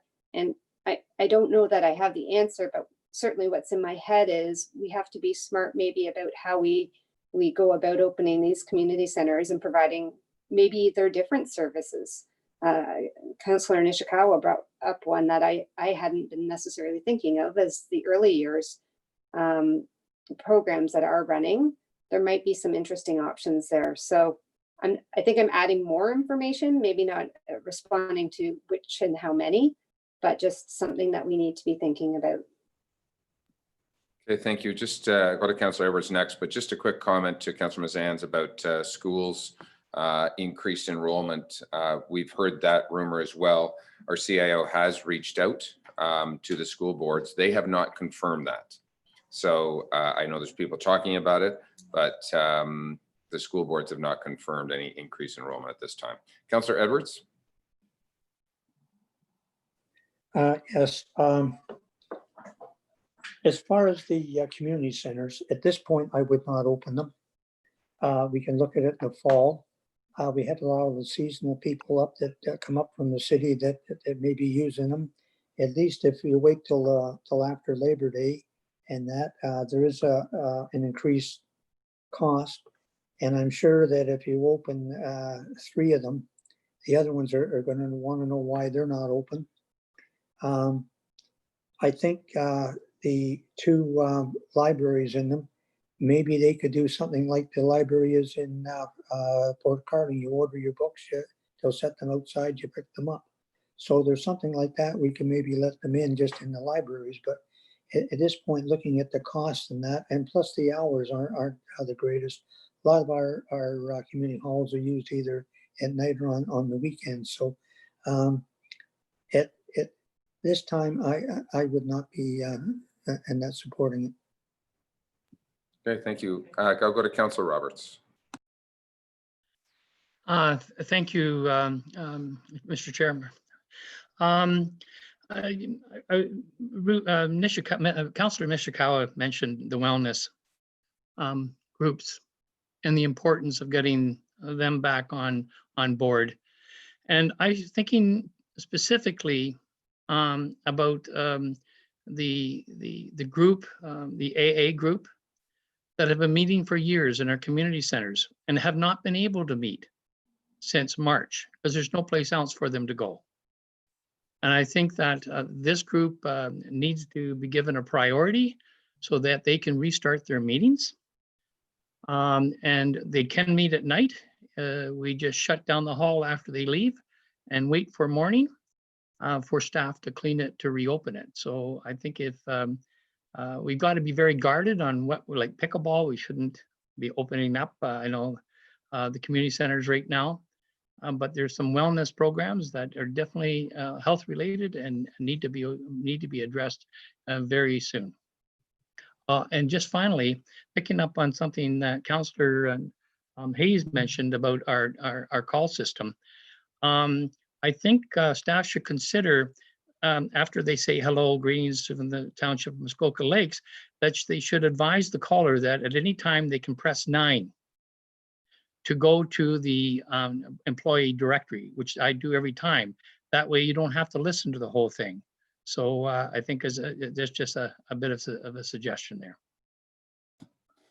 Ms. Roberts, thank you. Anyone else this time? So we have before us a recommendation from staff. I think the one item or area of controversy is that of community centers. Must be a COVID topic because we have differing opinions obviously around here, and I'm not sure that we have the right answer at this particular point. I haven't heard enough. Some people saying open more community centers, some people saying don't open any. Our staff have made a recommendation that talks about Q3. Now, interesting, we're right in the middle of Q3, theoretically, at this particular point, but to open under option 2, limited number of community centers. I'm wondering, just from an appetite perspective, if we might consider pushing the Q3 opening of community centers to, let's say, Q4, which would be an October open, and we could reevaluate this in 30 days and see where we are. We do know we've had some cases up in Huntsville recently, have closed some restaurants and some businesses. There was a new reported case in Gravenhurst, and to err on the side of caution, and I appreciate that the community wants to get back there, but I'm wondering if we want to potentially take a pause on this in particular right now.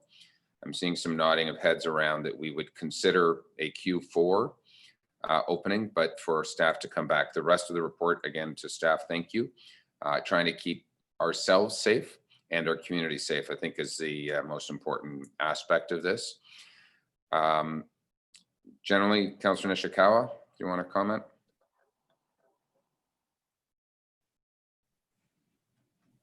I disagree with what you're suggesting.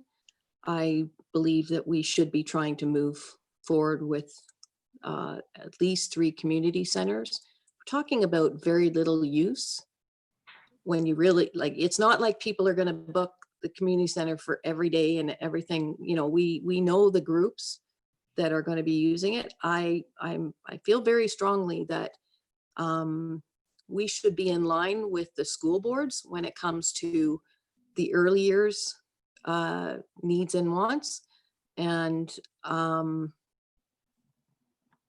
I don't believe that we should be pushing back. I don't see any reason for the Township of Muskoka Lakes to be pushing back. Okay, so Councillor Nishikawa, I'm going to get you to turn on your camera, because what I'm going to try and do right now is get a flavor of council and just have a little vote on, would people like, forget about option 1, 2, or 3 at this particular point. Let's take least common denominator option 1 anyway. But who would like community centers to open immediately in Q3 at this particular point? Council, if you can show me your hands, if you'd love community centers to be opening. As Councillor Nishikawa, you want to talk? Well, I think you need to be more specific. When you just say who wants all the community centers open, that's not what is being asked for. Okay. So staff did a report. Are we not voting on the staff report? So we are voting on a staff report, but the one common thread I heard from council is that opening some community centers at this time might be premature, and we can option 1, 2, or 3. Option 1 being the fewest number of community centers, and even if I put that on the table at this point, I'm trying to get a sense before we determine on what community centers open, who on this around council would like community centers to be open in Q3, and who may want to wait 30 days and see where we go, is what I'm trying to understand. Because I'm getting a sense that people may want to hit a pause on community centers. I know you do not, and that's fair. But I'm going to ask the question to council. How many people would like to be opening community centers in Q3? Councillor Hayes wants to comment first of all, if I may. Councillor Hayes? Yes, for the early years, I'd like to understand which community centers are affected. And I see no problem with opening them up early and those being the only ones. And the rest of the community centers, we look at Q4. That would be the direction I would go. Councillor Jaglowitz wanted to comment. Yes, I agree with the council that said we're not doing this the proper way. I think the whole idea of opening up, oh crap, there goes my stupid phone.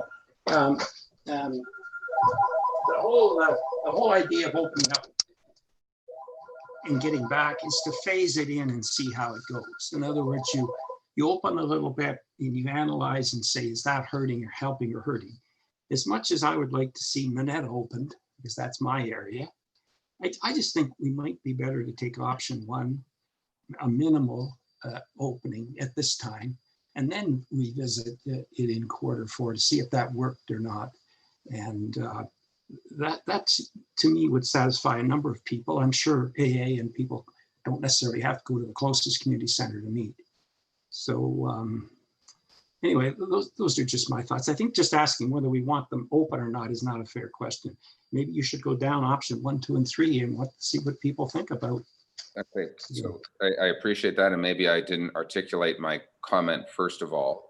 I was getting the sense that people don't want any community centers open in Q3 versus option 1, 2, or 3 at this particular point. But I am happy to rephrase the question in a different fashion. You see, Councillor Edwards' hand is up, then I'll go to Councillor Mazan and Councillor Bridgman, but and then allow me to try and get us through this finish line, if I may. Okay. From what I understand, you were asking right now if we want to take a pause for 30 days and look at it again. And then we can go to 1, 2, or 3 at that time. That's what I thought you were asking. I would wait 30 days. That's just my opinion on it, but we'll just see what council wants. Thank you for that, Councillor Edwards, and that is exactly what I was asking. But Councillor Mazan. Thank you. And just to add to that, I think part of it would be helpful to even understand how each of the different facilities would be used, a little bit, what is the service and the hours and that type of thing, just to help us make that kind of a decision. Thank you. Okay. I see some okays and some questions. So how do I rephrase this? I will ask a question again right now. Do council want any community centers open in the next 30 days, or would you like to pause and evaluate what community centers would like to come on at that point? So I'll show in favor and hands of people who would like a pause for any community center opening for 30 days. How many people would like a pause for 30 days? I see 1, 2, 3, 4, 5, 6, 7. I think Councillor Hayes has her hand up. My hand would be up as well. Okay, so Madam Clerk, we're okay. So we are going to put a pause on any community centers opening at this particular point. The rest of the plan outside of that, we can adopt and bring forward if we may. And we're going to try and amend this resolution to the plan excluding community centers, I think is what we would amend it to say. Okay. So that it's clear council understands they're authorizing $50,000 expenditure. So just to be clear as well, in this resolution, so the council is aware, we are also in this resolution authorizing a $30,000 expenditure to be able to equip our community center in Port Carling going forward, not to be used tomorrow, obviously, but to equip our community center in Port Carling with the ability to webcast and audio to improve it for many, many future uses, not just council. So just so that everyone's okay. Councillor Jagowicz, you have a comment. Yes, I did. I would oppose that. I think we should stick with the Zoom at this point and see how it goes. Because we're not even sure that we'd use it for that purpose. Okay, appreciate that comment. Anybody else want to comment on this? Councillor Nishikawa. I'm just going to be very blunt. Our system has sucked for many years at the community center, and I think we should be moving forward and doing something. I mean, this now gives us an excuse, but it was horrible ever trying to hold meetings there.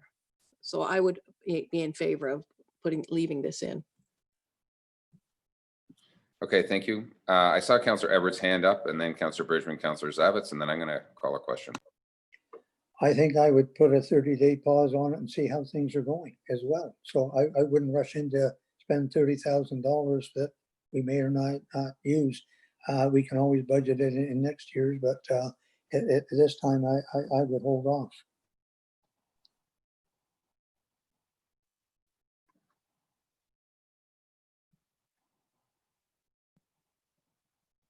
Need you to.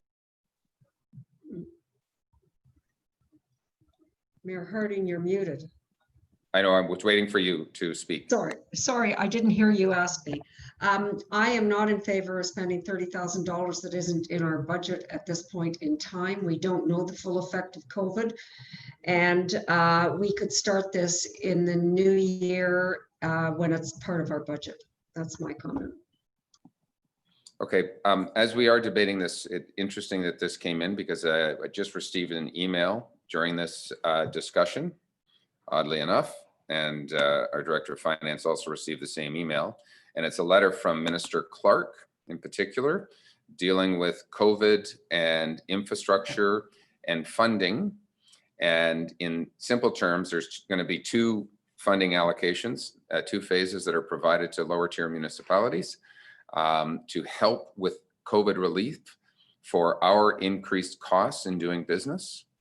And to read the statement, phase one of this funding will be allocated a per household basis. Pleased to share that the Township of Muskoka Lakes will receive $616,000 to support our COVID-19 operating costs and pressures. So with that, we actually have some money, theoretically, in a budget to be able to put some plexiglass in areas to potentially equip our community center with increased sound system, webcasting, so on and so forth. So that is committed from the province to us within the last half hour. So I'll leave it at that. Councillor Zavitz. I'm all for that. Listen, that's great news. I won't relent though on my position that I would not support the community centers being open. I like the idea of a pause, and I'll tell you why. Councillor Nishikawa, tomorrow night in Torrance, if it were open, the community center would have minimum 52 people playing cards in there around tables of 4 at minimum. And I don't know how anybody would handle that, taking care of the protocols and that safety piece. So, I mean, I just think erring on the side of caution, I think we've made a good decision here. Okay. I'm going to move Councillor on. Zavitz, I just wanted to address that in fact, in my conversations with other groups, and I just want to stress, people aren't as stupid as we kind of think. They are making their own right decisions. But for us to feel like we don't want to be part of moving things forward, and really we're opening up our community centers when maybe there's got to be a funeral. You know, we've seen lots of deaths and things in the area of natural, normal numbers for this time of year. But for our township to think that we're different than other municipalities, and not even trying a little bit. Well, Mike, that vote already happened. Councillor Nishikawa, both of your comments. That vote happened, I understand, but I did want to say that I would have been very the way that things were going, of course there was funding going to be available. And for us, you know, we spend $100,000 on stuff we never know what we're going to get out of. Let's hire a new consultant for Pete's. Okay, thank you. Appreciate that. Council, the one thing I will also advise people as we decide to put a pause on community centers, our insurance policy will not cover the Township of Muskoka Lakes for COVID-related issues. So should we provide a service or cause someone and there's a liability heading towards our township, our insurance provider has advised that we are not covered for COVID. So factor that into your decisions as we move forward here.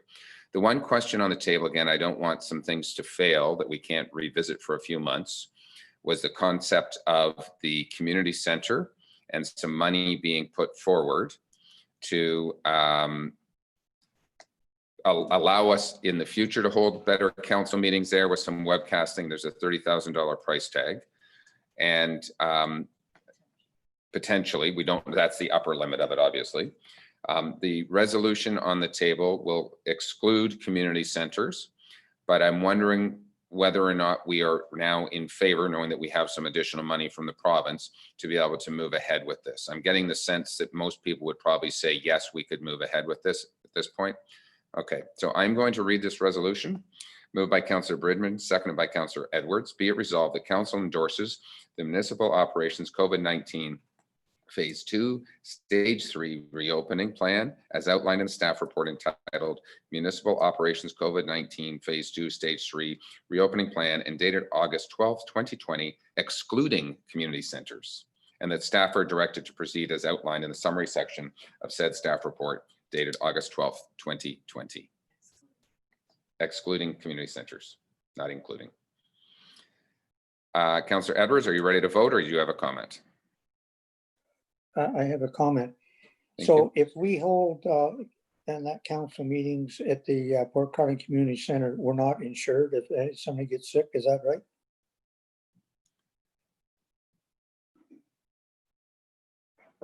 We're going to have to confirm with our insurer specifically, but opening up from a public perspective, there may be some liabilities.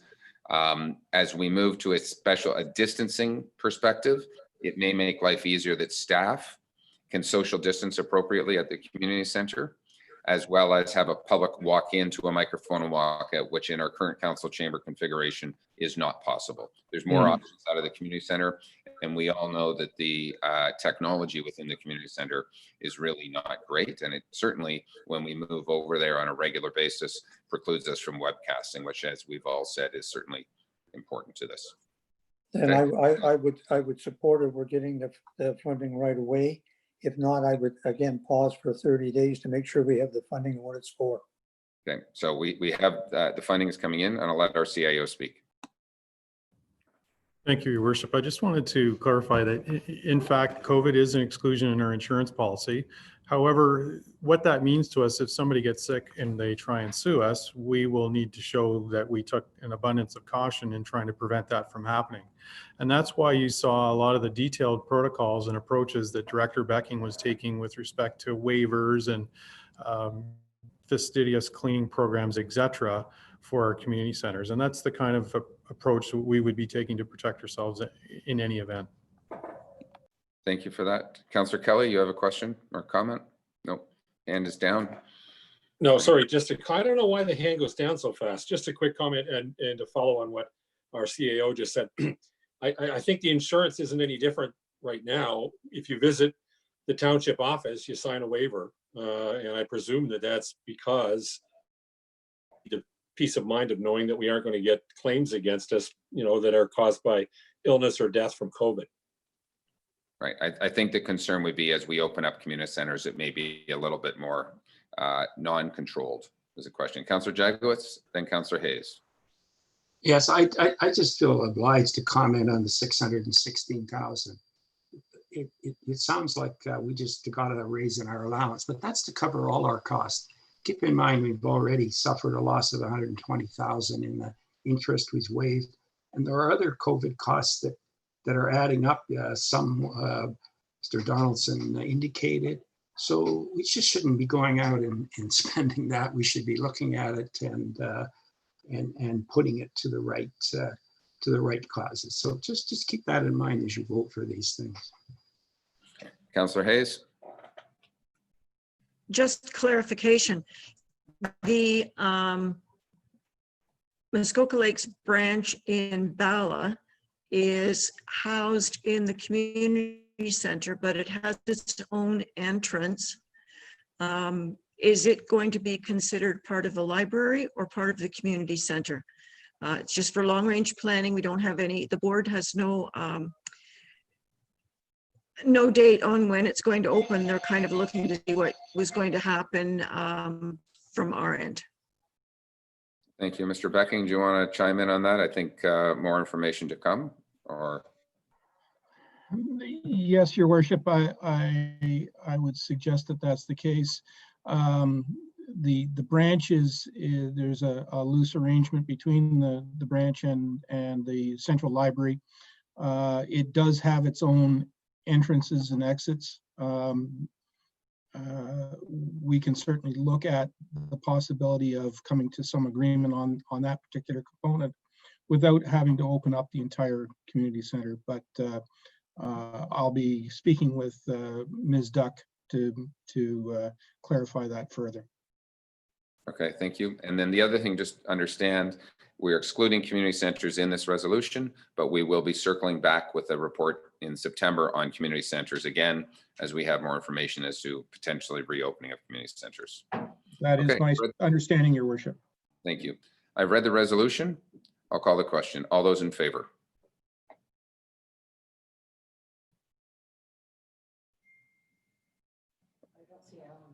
Councillor Edwards, we don't see a hand in favor, or are you against the resolution right now? I would wait the 30 days and I'd be in favor, but at this time, no. Okay. So I want to see what the 600 and some odd thousand is going to do for us first. Okay, so it's just 1, 2, 3, 4, 5, 6, 7. That is carried. All those opposed? 1, 2, 3. Okay, thank you. That is carried. More information in 30 days. Council, we've been at this for about 2 hours, a little over. We're going to take a 10-minute break and we'll come back about 12 minutes after the hour. Okay, thank you.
How do I? Is everybody muted? They were when I left, unless they went. But I can hear. You're not muted. Okay. You're not mute. I can hear you. Okay. So Phil, I'm unmuted. And we're live, right? Yeah. So I know we're live. We're supposed to be muted.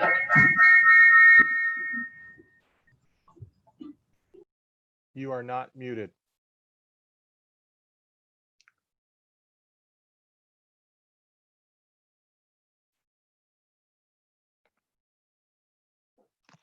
Oh my goodness.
Okay, if councillors are in your rooms but away from your computer, we're going to start in another minute or less. So I see Councillor Edwards, Councillor Mazan, Councillor Nishikawa is not there, or their cameras aren't on. So, and Councillor Roberts. Oh, maybe that's the top of Councillor Roberts' head.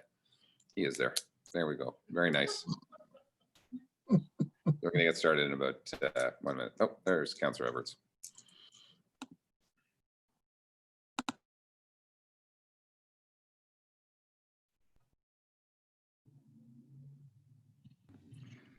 Looks like Councillor Kelly changed meeting locations. Couldn't sit at that desk anymore. Too many hours.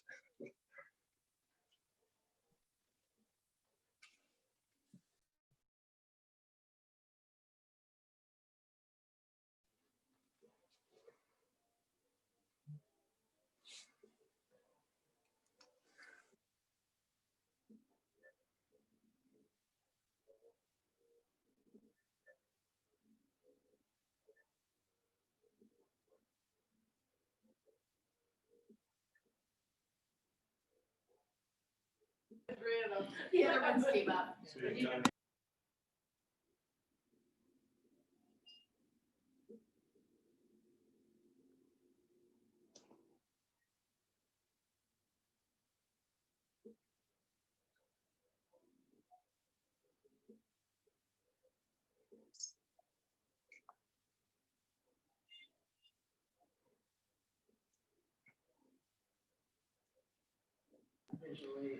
Okay, and we're back broadcasting.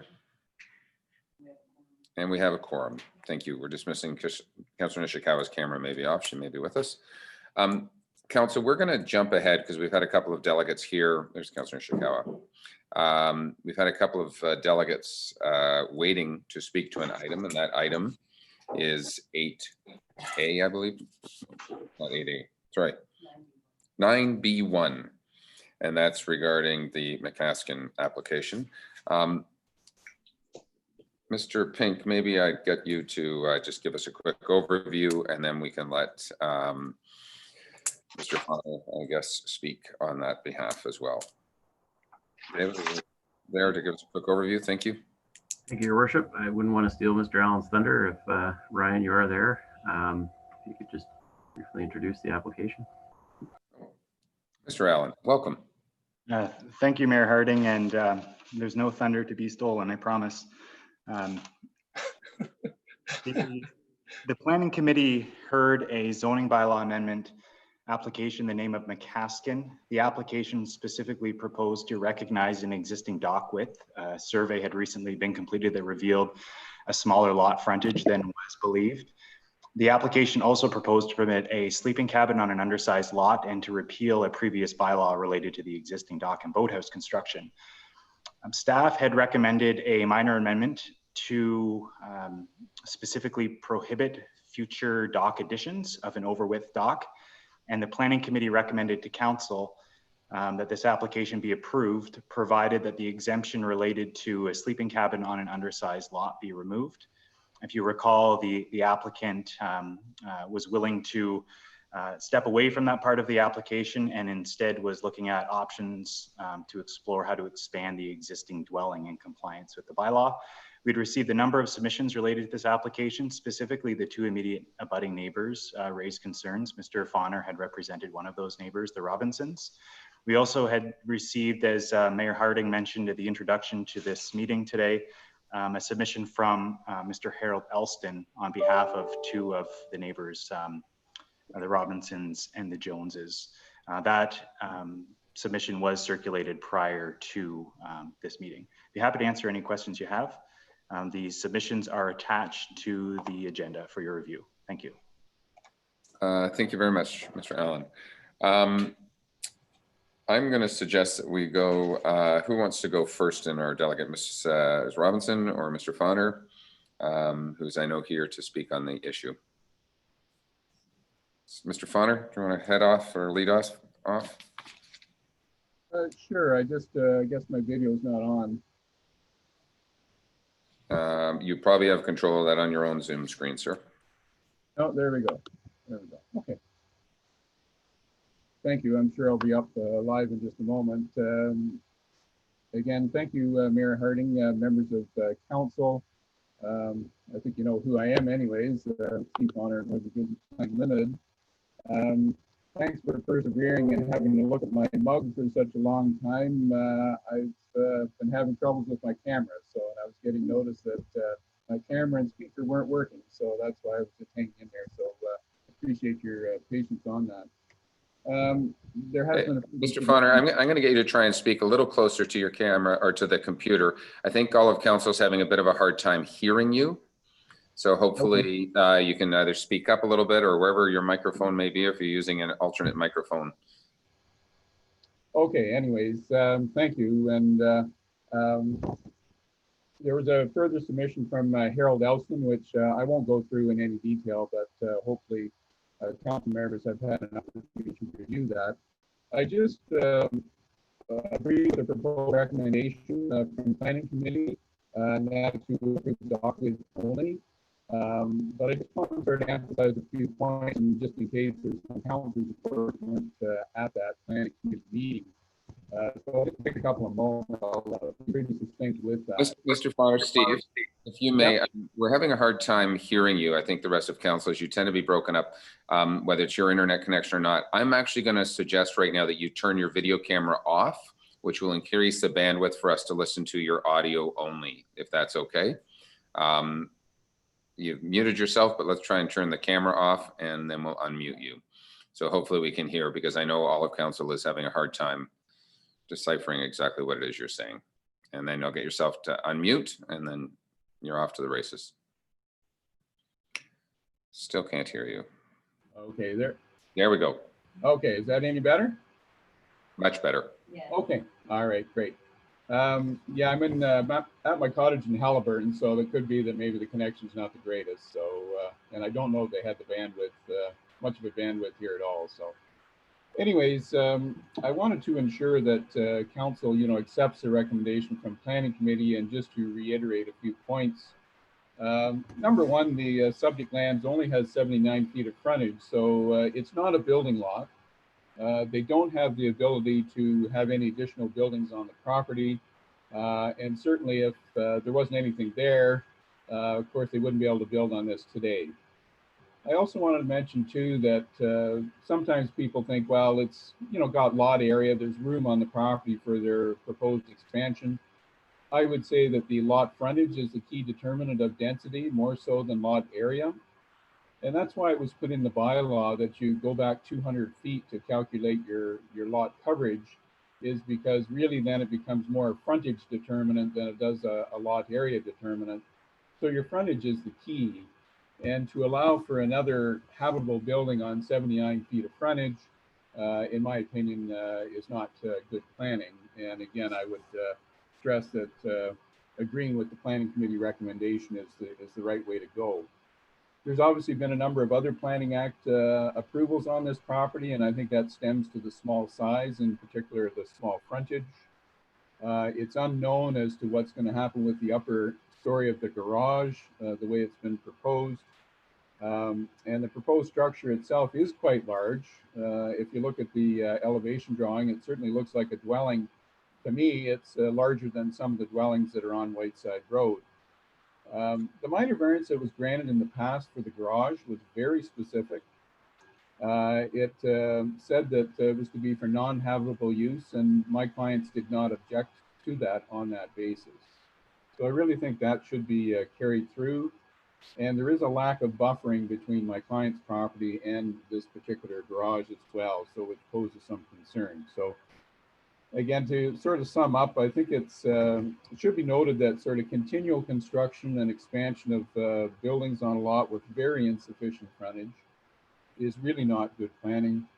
My clients do not have an objection to the dock width, so please heed what planning committee is saying and agree with that, and certainly I know my clients would appreciate that.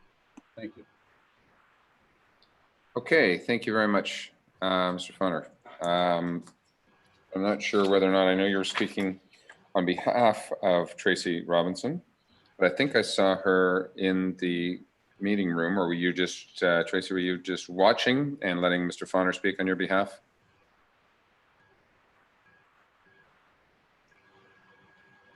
Hi, can you hear me?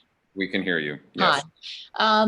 I wasn't exactly sure of the protocol, so I was informed I needed to introduce Stephen initially, but then the agenda was changed. So I was just kind of hanging out, listening and watching. If you have any questions for me, I certainly would not be opposed. I've learned a lot today. The one thing I would like to say, if I could, is that earlier on the very first part of the meeting, when you were discussing the submissions of written submissions, and I was wondering, as a person of the public, I thought that they should have been read. And I'm just wondering if they do go on to the minutes of the meeting so the public can read them? Yes, they do, as a matter of fact. Thank you. Okay. Yeah, and the only other thing is, with all of this COVID, and most people can get on to watch the proceedings on YouTube, which if you put a link on your website, they could watch this without participating. Right, which we actually already have that on our website, a link. Oh, okay. So we're already ahead of you. Couldn't find that. Anyway, I think as far as the McAskin property goes, we've put our point out very strongly. It's a very emotional subject for us, obviously, and it's a very emotional, I think, for the majority of Muskoka Lakes. Like, the decisions that you make today are going to definitely be a problem in the future for multiple properties. Okay. So I would like that to be on the record.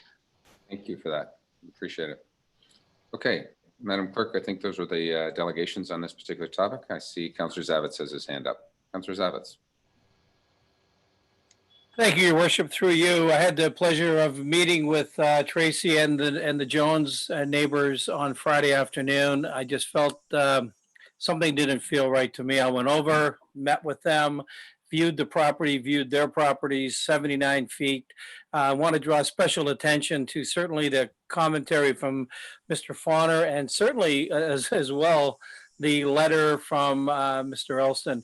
I think if you, as council, as planning committee, review that and really read it fine and clear, I think the idea that okay to some dock, sure, to the dock. But when you see the compression happening here, and again, I know people are going to say, well, Glenn, it's all about, by rights, what they're allowed. If there ever were truer words, enough is enough, it's here. So 79 feet. Tracy's got 400 and whatever, and people have the space. There is incredible compression on this property. I can't imagine any more development on it short of, the dock piece. I certainly won't be supporting anything other than the dock, and I would be acting very aggressively to see what we can do as a township to not move forward with anything else on that property. Thank you. Okay. Anyone else want to comment? Okay, Council, I'm just going to go to maybe Mr. Allen again. And just to refresh Council's memory, what we passed at committee level was we would be recognizing the existing dock width only, and that we are also prohibiting future dock additions. Those are the two items that we have on the table. Mr. Allen, what I heard you also say, though, as of right, yes, they can expand the cottage. They could not put a second sleeping cabin on the property today, so there's no habitable space would be allowed in the garage. Is that correct? Through you, Mayor Harding, that is correct. No new uses are permitted on an undersized lot, but existing buildings and uses can be expanded in accordance with the requirements of the bylaw, setbacks, coverage, height, etc. Right. So approval of what we have in front of us today will recognize the dock width, will also freeze future additions to the dock. It also says that they cannot change any part of the garage into a sleeping cabin. It must be used for garage purposes, storage purposes, if you will, correct? Correct. And to further clarify, a revised schedule to the bylaw has been provided that removes the proposed addition to the garage. So the existing garage that's there today will continue to exist. The existing dwelling that's there today will continue to exist. The existing dock and boat port that are there today will continue to exist. And any future development, including the expansion of the dwelling, if or when that ever occurs, would have to occur in compliance with the zoning requirements. Okay, thank you for that. Councillor Edwards has a question. Yes, I was just looking at page 172 with the bylaw. And number 3, it says the amendment to the lands described about a sleeping cabin shall be permitted on a lot with 79 feet of frontage as shown on the location and extent of the, and that, so that's off of that then, is it? Mr. Allen? Thank you. Through you, to clarify, the bylaw that's before council is the application that was applied for by the applicant. So that reflects the request that the applicant brought forward to planning committee. Council has the ability to make minor amendments to that bylaw if they so choose prior to passing it. One of the suggestions is to remove the permission for the sleeping cabin use on an undersized lot. And staff have recommended to prohibit future additions to the overwidth dock. Okay, thank you. I just wanted to get that clarified. And also they cannot add on to that garage as well, like it's frozen as it is. Mr. Allen? Through you, no, that would be incorrect. The garage use can continue because it's an existing use on an undersized lot, and that garage could be expanded in accordance with the requirements of the bylaw, lot coverage, setbacks, height, etc., provided it continues to be used as a garage. Well, and that's supplementary, and not talking to Councillor Zavich with his, he didn't want to see anything added to it, so I would have a tendency to freeze that garage at the area that it is, because and I think going back, they were very, very strict on the use of the garage, and that when it was approved at Committee of Adjustment, it had to be that size and that. And if it's an undersized lot, I can let them build on to the house and put the extra bedroom on, but I would not be in support of adding to that garage. Thank you. Thank you. Councillor Jagowitz. I'm a bit confused here. Has the applicant withdrawn the request for the sleeping cabin? Mr. Allen? Through you, yes, that is correct. They've taken that off the table. Then why is it in the draft bylaw? Excuse me, sorry. The question is, why is it in the draft bylaw? The draft bylaw that's before council is the application that was before the planning committee and not the amended bylaw. So the bylaw that's before council is the bylaw that was requested by the applicant when the original application was submitted. But the committee did not support that, so that should be revised, should it not? It should have been revised before it came to us. Mr. Pink, maybe you want to chime in as to process how this would happen as to a revised bylaw? Thank you. Maybe just, I think, reiterate what Mr. Allen is saying, but perhaps in different terms to help explain. The bylaw gets drafted when the application is submitted for the purposes of the public meeting. And keep in mind, the planning committee has made a recommendation to council.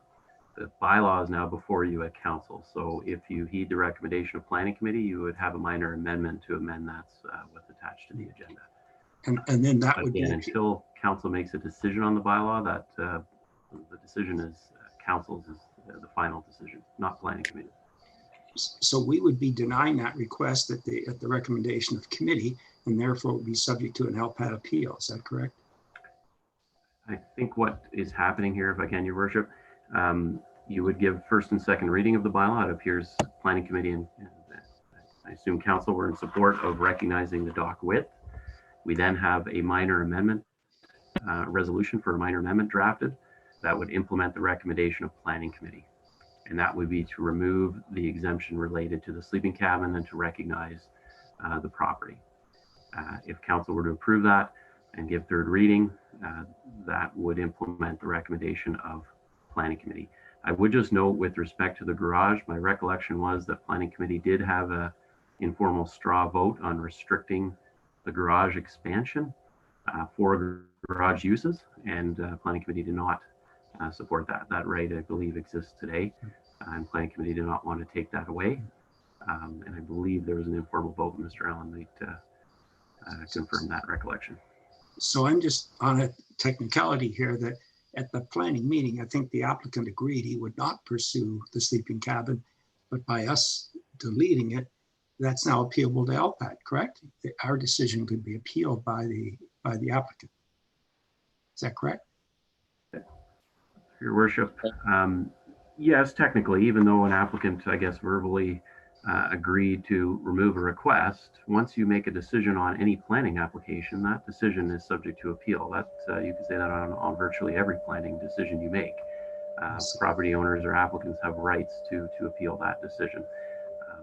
So that's still a possibility, yes. Okay, well, I just would have felt better if that had been done then, if he would have withdrawn that, but he hasn't. Okay, so thank you. Okay, anybody else have any comments on this? So we can give this first reading. The proposed amendment that planning committee has basically approved would be, if I grab my right note, would be the minor amendment shall consist of the removal of the exemption to permit a sleeping cabin on undersized lot, removal of the garage shown on Schedule 2 to bylaw 2020-30, and prohibition of any future dock additions. So the question I'm going to ask in that amendment, Mr. Allen, if I may, removal of the garage shown, and was that the expanded garage is what we're removing, but they still have their existing garage. It's just the expanded garage in Schedule 2, correct? Through you, that is correct. The existing garage will remain. The addition will be removed. Correct. Okay. Council, are you aware of what we are voting on? So I'm going to read the, Councillor Edwards has a question. Yeah, according to what Councillor Zavitz had said about any further additions and that, I would put a restriction on that garage because it can be expanded and then you don't know what it's going to be. So I know the Committee of Adjustment were very stringent when they passed that, and I'd like to see that protected. Mr. Allen, Mr. Pink, if that's the will of council at this particular point, again, can we incorporate that language in our minor amendment to restrict an expansion of the existing garage?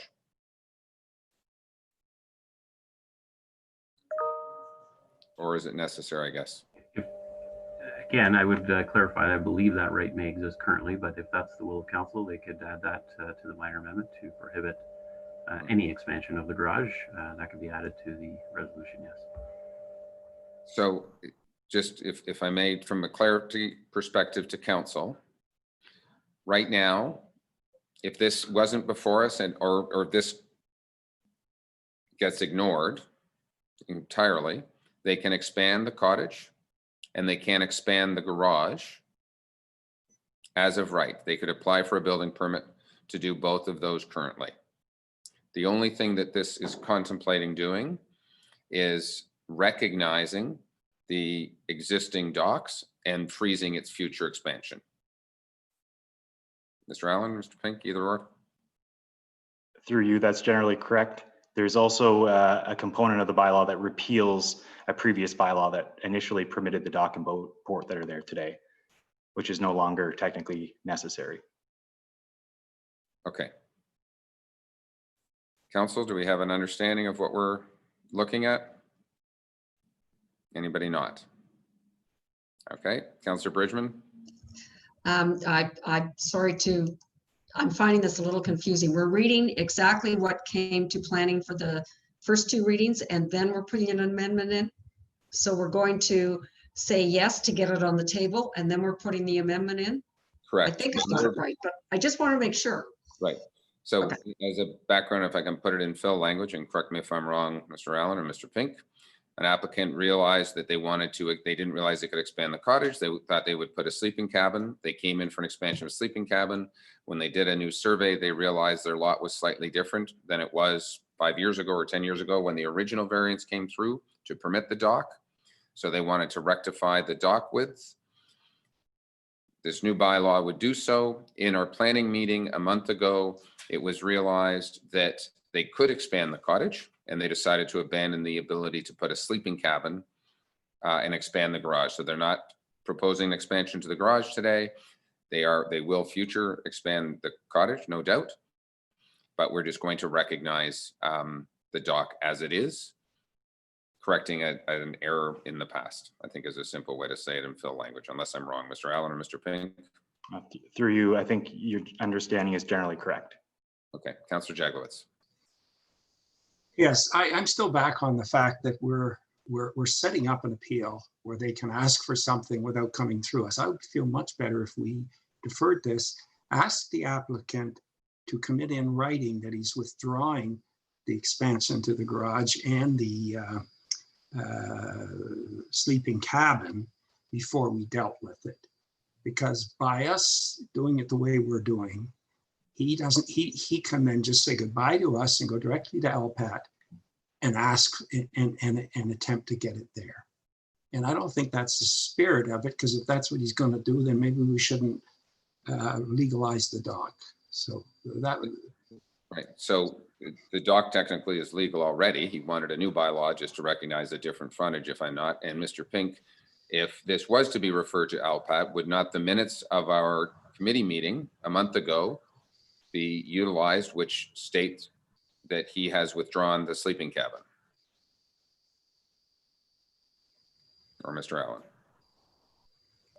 I can certainly, through you, appreciate Councillor Jagowitz's position. Normally it would be done formally in writing, and I don't believe that happened. I believe it came out verbally at a meeting. So I wouldn't be able to advise you from a legal perspective as to the weight that would be given at an LPAT hearing. I guess to sum up though, I'm not particularly concerned. I don't get the impression this applicant is looking to appeal this decision. They did, and clearly on the record, verbally indicate they're withdrawing that aspect and wish to move forward and just recognize the existing dock. So I don't, Mr. Allen can correct me, but I don't believe we've heard from the applicant since that time. I have no reason to believe they're concerned with this approach. They seem very agreeable to it. So I see no reason why they would appeal it. However, if council really wants, out of an abundance of caution, to document that, we could request that they put that in writing and come back to you in a month's time. Mr. Allen? Thank you. Through you, I did have an opportunity to speak with the applicant's agent following the meeting. I understand that the owner was quite happy to find out that they were able to expand the dwelling as of right, and they were going to focus their efforts towards that project. The one piece that they were hoping to discuss with their immediate neighbor, the Joneses, was the relocation of a driveway and right-of-way to provide a little bit more setback and space for the proposed addition. And I understand those conversations are ongoing at this point. Okay, thank you for that. Council, I think generally speaking, we can ask for lots of LPAT things to protect us in the future, but we have somebody who has verbally said they are okay, they want to remove a sleeping cabin. And we've heard from our director that he doesn't believe it's going to be causing an issue from an LPAT perspective. So I'm okay with reading this first and second reading, and then we can make an amendment unless anyone's deferring something different. I have a resolution moved by Councillor Everett, seconded by Councillor Hayes. Be resolved that bylaw 2020-30 to amend comprehensive zoning bylaw 2014-14 McAskin Rule 62260 be read a first and second time.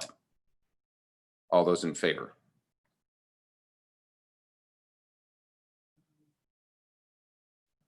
The only, Councillor Nishikawa's camera is off and it's on and she is in favor. Everybody's in favor. Thank you very much. Okay, we have a proposed minor amendment, Mr. Allen, and that minor amendment currently is to remove the sleeping cabin from the application. Also, to remove the expansion of the garage as noted in Schedule 2 and prohibit any future dock additions. Through you, I believe you have them all covered. Okay, Council, are you okay with that? It does provide, Councillor Zavitz is okay with that. So I have a resolution moved by Councillor Kelly, seconded by Councillor Jagowitz. Be it resolved, Township of Muskoka Lakes amend bylaw 2020-30, and this amendment is minor in nature and does not require for public circulation, and is hereby approved prior to third reading. The minor amendment shall consist of the removal of the exemption to permit a sleeping cabin on an undersized lot, removal of the garage shown on Schedule 2 to bylaw 2020-30, and the prohibition of any future dock expansions. Any further comments? I'll call the question. All those in favor?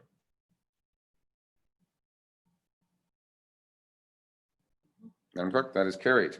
Thank you very much. And we have one more third reading. Moved by Councillor Mazan, second by Councillor Nishikawa. Be it resolved that bylaw 2020-30 be read a third time and finally passed. Any further comments? All those in favor? Councillor Jagowitz, I'll get you to mute your microphone as well, please. Thank you. That is carried, Madam Clerk. Thank you very much. I was just going to state it's amazing what can be defined as minor. We negated 90% of the application. Okay. Councillor Hayes, Mr. Allen, you wanted to speak? Councillor Hayes seems to be frozen there. We require impacts of the public and oral submissions. From an impact perspective, Council, I think we certainly heard from the neighbors and recognized their rights, hence no future dock expansions was recognized. And they were concerned about a sleeping cabin in the garage. I definitely remember that conversation. So with the removal of that and as of right, the ability to expand just a cottage to keep the sleeping in one building, I think was where we all got to through the discussion. Does anybody else have anything further? I think we're good. Mr. Allen, you're okay with that? Thank you very much. Councillor Hayes is still frozen, it looks like. But, oh, we're moving a little bit. There's the smile. Okay. We jumped ahead. So thank you very much, Ms. Robinson and Mr. Fauner. We'll get you to depart our meeting. I think they're done. Thank you for that. And somebody help me. Where am I going on an agenda? I'm going to jump around a little bit. Okay, so let's go back to our updated parking bylaw, I think. And I will go. I know that Councillor Nishikawa wants to chat about this. Thank you also, but I will go to Mr. Director Becking. Thank you, Your Worship. There is a revised version of bylaw 2019-131 before you. In the process of going through the bylaw, the previous bylaw enforcement officer identified a number of concerns that he had with 2019-131 and recommended some amendments. His concerns related to accessible parking matters, and to that end we have corrected that. I've also made a point of circulating it to Mr. Pink to get his input and make sure that he's satisfied with it, as well as the CBO and our new bylaw enforcement officer. So the bylaw that is in front of you today represents the consolidation of all of that input. Councillor Hayes brought up the issue of Marina Road. One option that you do have would be to amend the schedule to this bylaw, Schedule 1 or A, Just pulling it up here.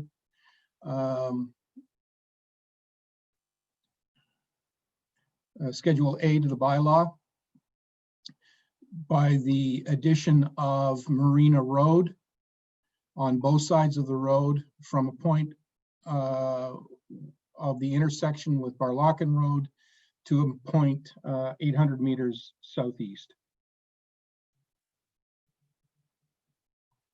And that would address the issue that was raised earlier. Okay, I'm not sure whether we can share your screen or if Councillor Hayes and Councillor Nishikawa, you guys are comfortable with the verbal discussion from Director Becking on that.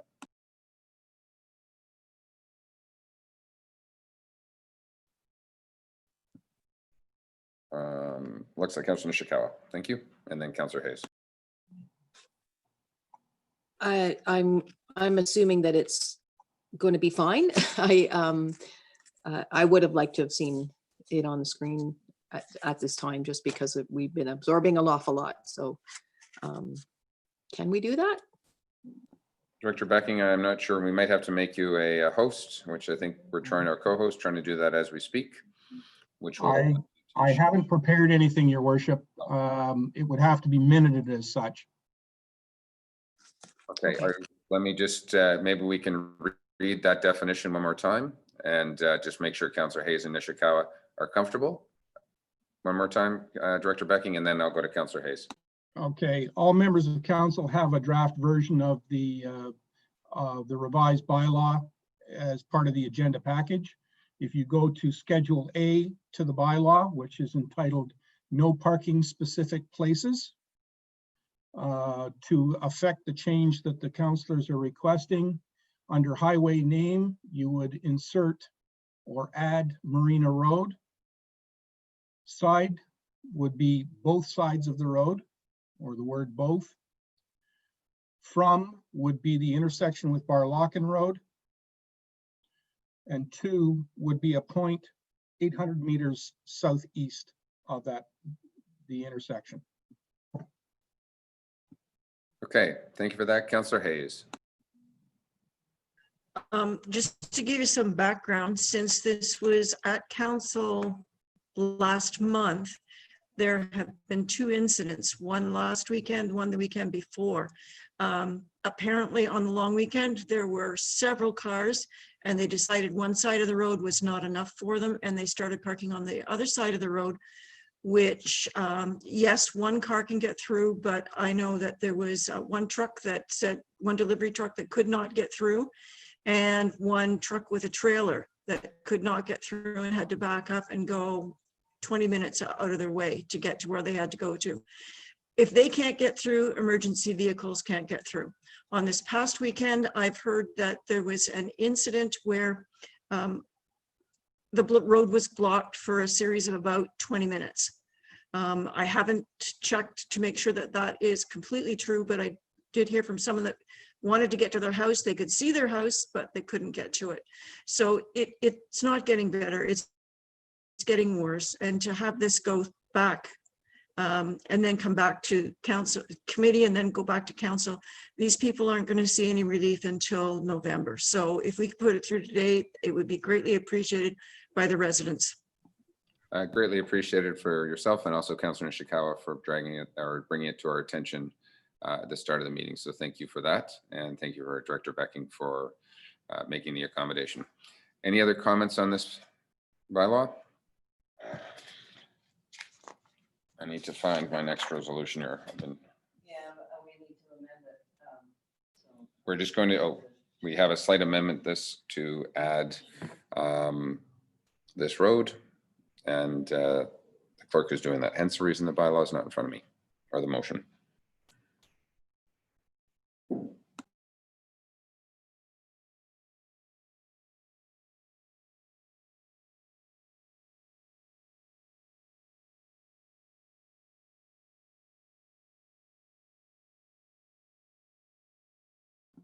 Councillor Zavich, you wanted to make a comment? Thank you, Your Worship. I just want to add that certainly the same problem exists on Curry Street. I view this bylaw very much in support of it as a way to clean up a lot of things that have been going on for years. So I champion our Director of Public Works on this as I believe phase one of a continuous improvement process, as I understand it. So thank you. Thank you. Greatly appreciated.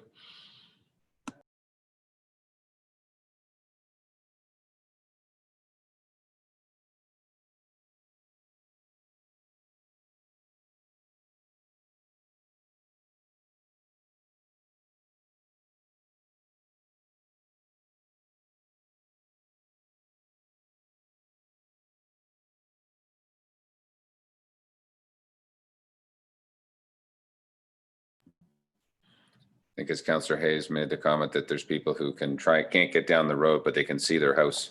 Some of us might feel the same thing. We can see the end of the agenda today, but we can't quite get there yet.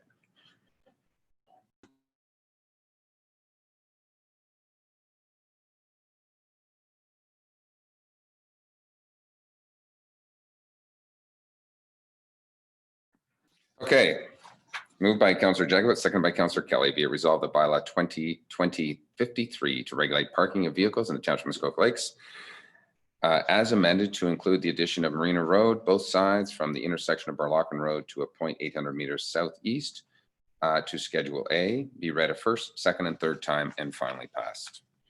Any comments? All those in favor? Madam Clerk, looks unanimous to me. Thank you very much. Appreciate it. Thank you. Director Becking, I think you have a membrane replacement in the ballerina.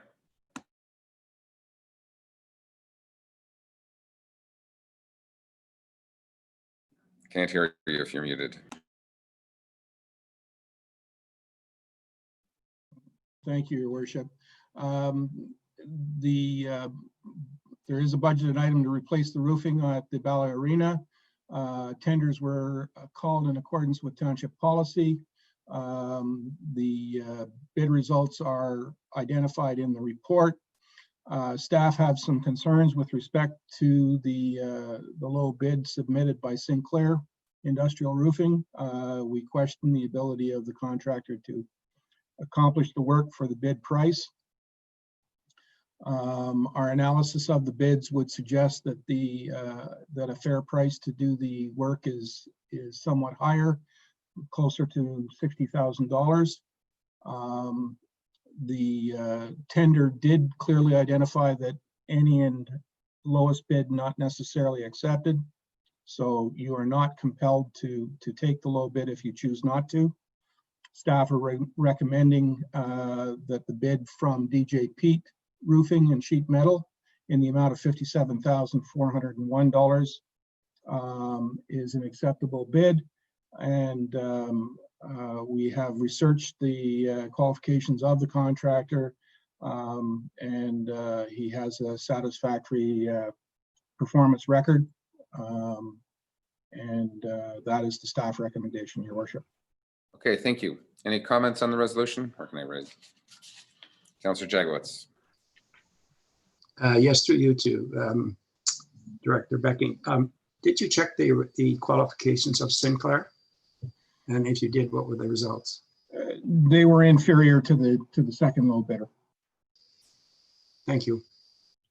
I have a resolution moved by Councillor Jagowitz, seconded by Councillor Hayes. Be it resolved that Council award contract T2 2020-19 to DJ Pete Roofing and Sheet Metal for the bid price of $57,401, taxes excluded, and the Director of Public Works be authorized to execute the necessary documents to proceed with the purchase.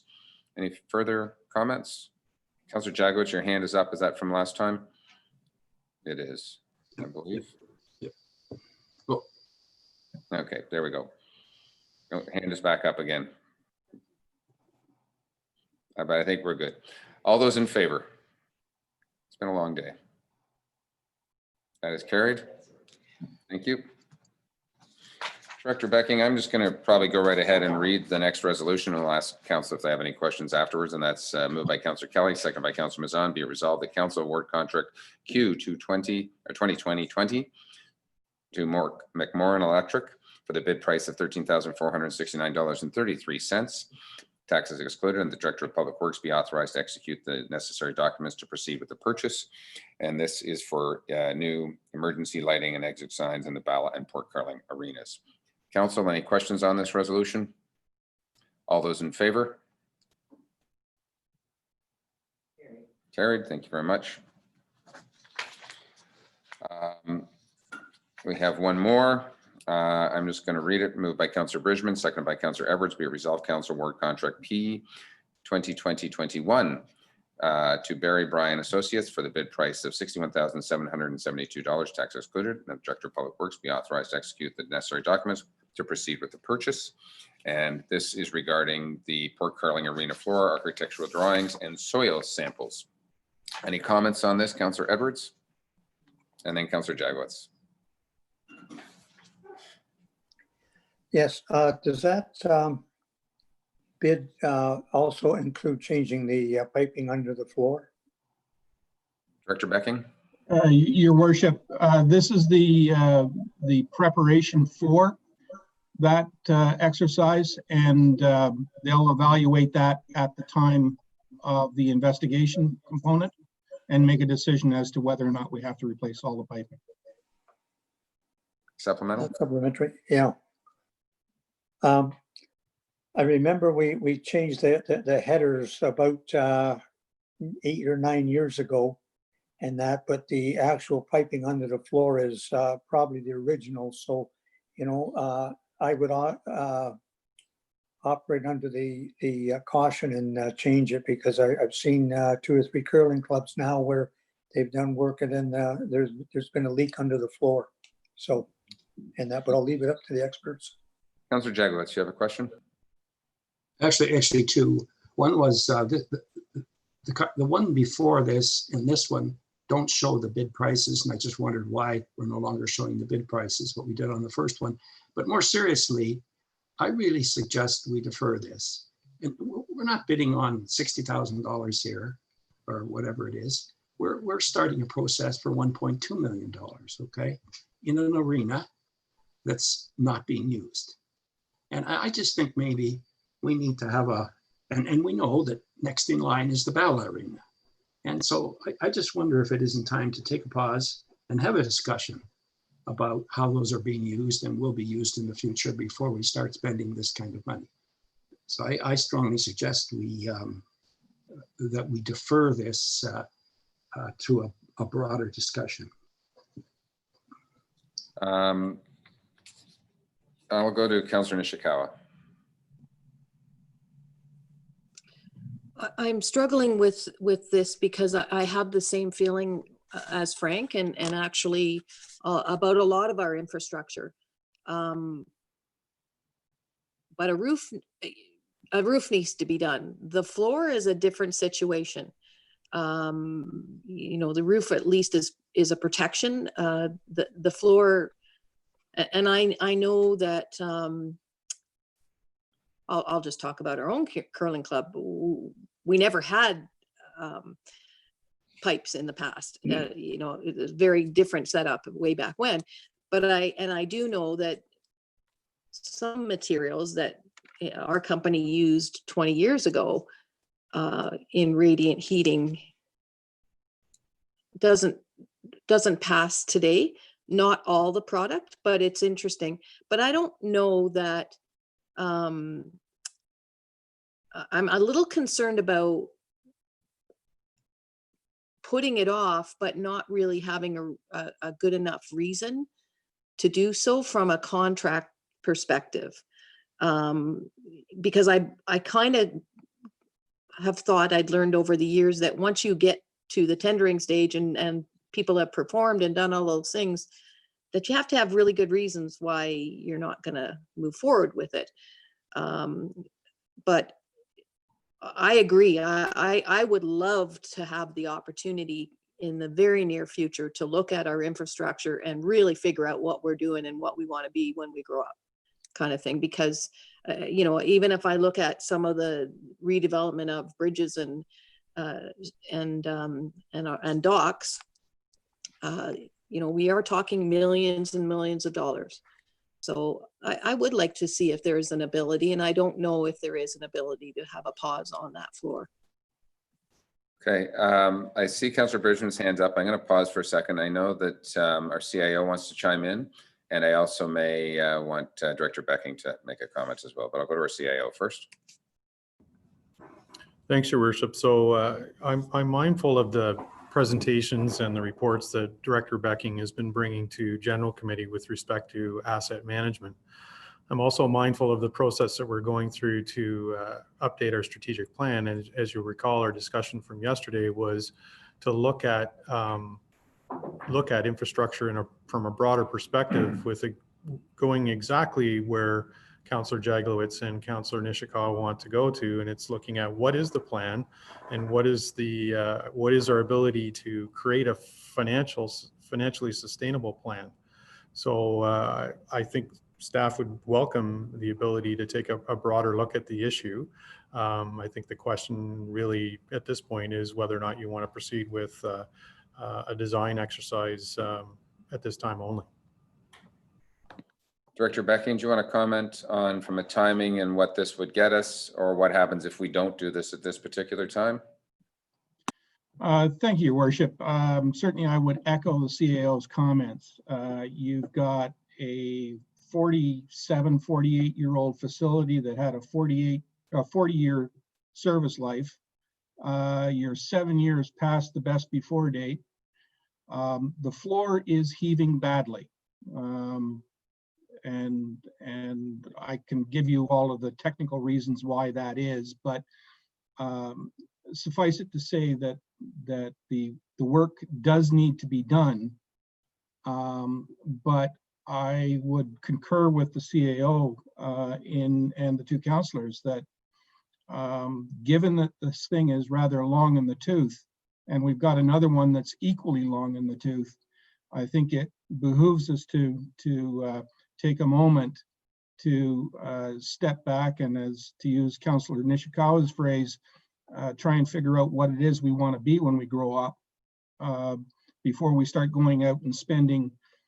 And Councillor Jaglowitz is correct. It's $1.2 million for this item.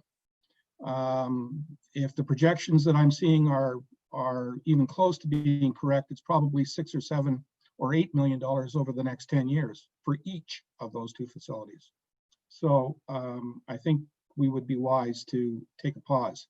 That having been said, there is an impact on the community, and that's a political decision that you folks have to make. So let me just understand that, Director Becking, again. If we are to defer this, because we're certainly not going to have a fulsome discussion of our assets going forward from an arena perspective, do we want to be in the arena game or out of the arena game or in the community center game or out of the, like, those are some big major discussions that we're going to have. How long will this floor last, and when might this surface have to be shut down? Based on what we're seeing right now, Your Worship, we're looking at least a year or two of continued service without significant compromise. You know, this is, in many respects, it's like your car. If you've got a 15-year-old car, it can be running fine today and it can die tomorrow. I can't guarantee you that we won't have a problem. That having been said, also like a car, it can be fixed. It just boils down to a question at what cost. Okay, I'll go to Councillor Bridgman. Thank you. Thank you, Mayor Harding. That was basically my question. How fast can we get going on a study of this and bring back a report? I know everybody's busy, but I agree with Councillor Jaglowitz and Nishikawa. We need a game plan here. And I know we had our tour with Chief Morell and Director Becking last year. So I guess I'm just wondering, where in the mix would that report be, or do we need to start it up as a council to start the investigation? How do we get that moving along, I guess, is my question. I'm going to look to our CIO briefly to try and give us a time frame and what's realistic, because we'd obviously be using some staff resources going forward. Mr. Hammond.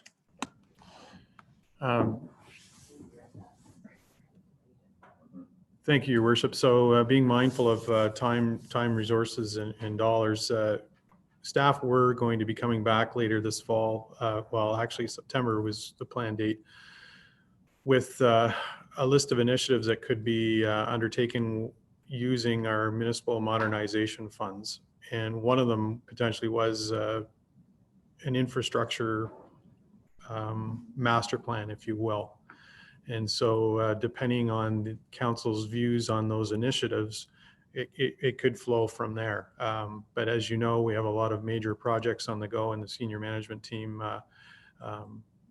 is becoming taxed. But let us come back to you with a report and go from there. Okay, thank you. I'm getting the sense that right now we may want to put a pause on this resolution. The issue, I did read the resolution, so we would actually, I believe I could actually table the resolution and it gets deferred. Well, if it came back, because we could defeat it and then reintroduce it. It's not going to be 3 months. It'll be 3 months till we get back. This is what I'm just confirming, that we can't bring this back in September if we are to defeat this resolution. So, council, again, I'm getting the sense we want to defeat this resolution and then figure out exactly what it is we're going to do. Getting a nodding of heads, generally speaking. Councillor Zavitz, you have a question? Thank you. I do. Through you, I mean, that's a heavy lift, contemplating usage of two of our most major of facilities. I'm wondering, no matter what we do, let's say we were to sell Bala to a private operator, I guess I would ask the question of you, Ken, through you, would the repairs that we're contemplating here and now be absolutely necessary for the life of the building, for the, no matter what we do with it? This is a repair that's required. To Councillor Nishikawa's comment, we always have to fix the roof. On this other aspect, could Ken speak to that? Absolutely, Mr. Becking. Your Worship, I think my response to the councillor's question is simply this. This facility is 47 years old. It's 7 years past its best before date. We can push it out, but I think you have to appreciate that at some point it's gonna be done. It's not gonna continue to work and function. And so then we are going to be faced with a more drastic decision, which is, do we replace it under emergency conditions, which is always more expensive, or do we shut down the facility? So I think the sense I'm getting from council, if I could paraphrase, is let's go back, take a look and see what are our options, what's the broader plan, come forward with that, and then reevaluate this potential purchase. Okay, thank you. Councillor Jagowitz. Yes, I just wanted to add one more comment, and I don't want you to take this that I'm negative on this. I look at it as an opportunity. I'd rather us not defeat this motion, but table it, because I'm not against arenas. I just think it's an opportunity, as Director Becking has said. If we're looking at spending $6 million on each of these, maybe we can put that money together and do something really good. Maybe we can actually do something community will really use. And I just think we should take a look at it. And I'm very impressed that our CAO is already one step ahead of us, going to come back next month suggesting we take a look at our infrastructure. And I think it dovetails in there nicely. Thank you. Thank you, Councillor Everts. I agree with Councillor Jagowitz. I'd like to see it tabled rather than actually defeat it and get a staff report. Okay, so I'm just looking at the clerk a little bit. We're not going to have from a timing perspective, we won't have any real fulsome information on our arenas till probably at the earliest, I'm going to say, is December. So this bid price will be long expired by December. So tabling this resolution at this particular point does us no good, even if we defeat it. We're letting the contractor know right now it's a no, and it will be retendered in the future. So there really is no advantage to tabling this motion. If it was coming back next month, I would agree, but this will not be coming back to this council for 3 or 4 months at minimum. Director Becking, do you agree with that? I would agree with your assessment, Your Worship. From a contractual point of view, there's a 60-day irrevocable clause in the contract, and we're already, I don't know, 15 days or more into it. So you're not going to get an answer in that time frame. So our clerk has asked us to read the resolution, which I've already done, and I will ask all those in favor of this resolution. All those opposed? That is defeated. Thank you. Okay. Regarding Torrance Barrens.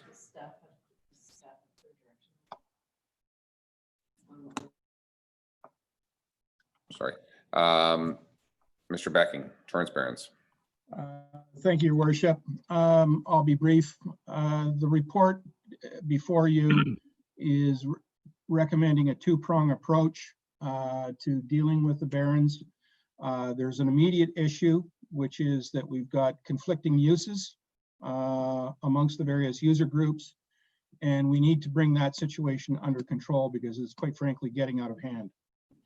To that end, I'm recommending that the council pass a resolution, and I've given you some draft verbiage to consider, to basically put a temporary freeze on any camping and associated uses, and by that I mean fires and other affiliated uses of the Barrens, until such time as the province can do a proper review of the policy document that controls what goes onto the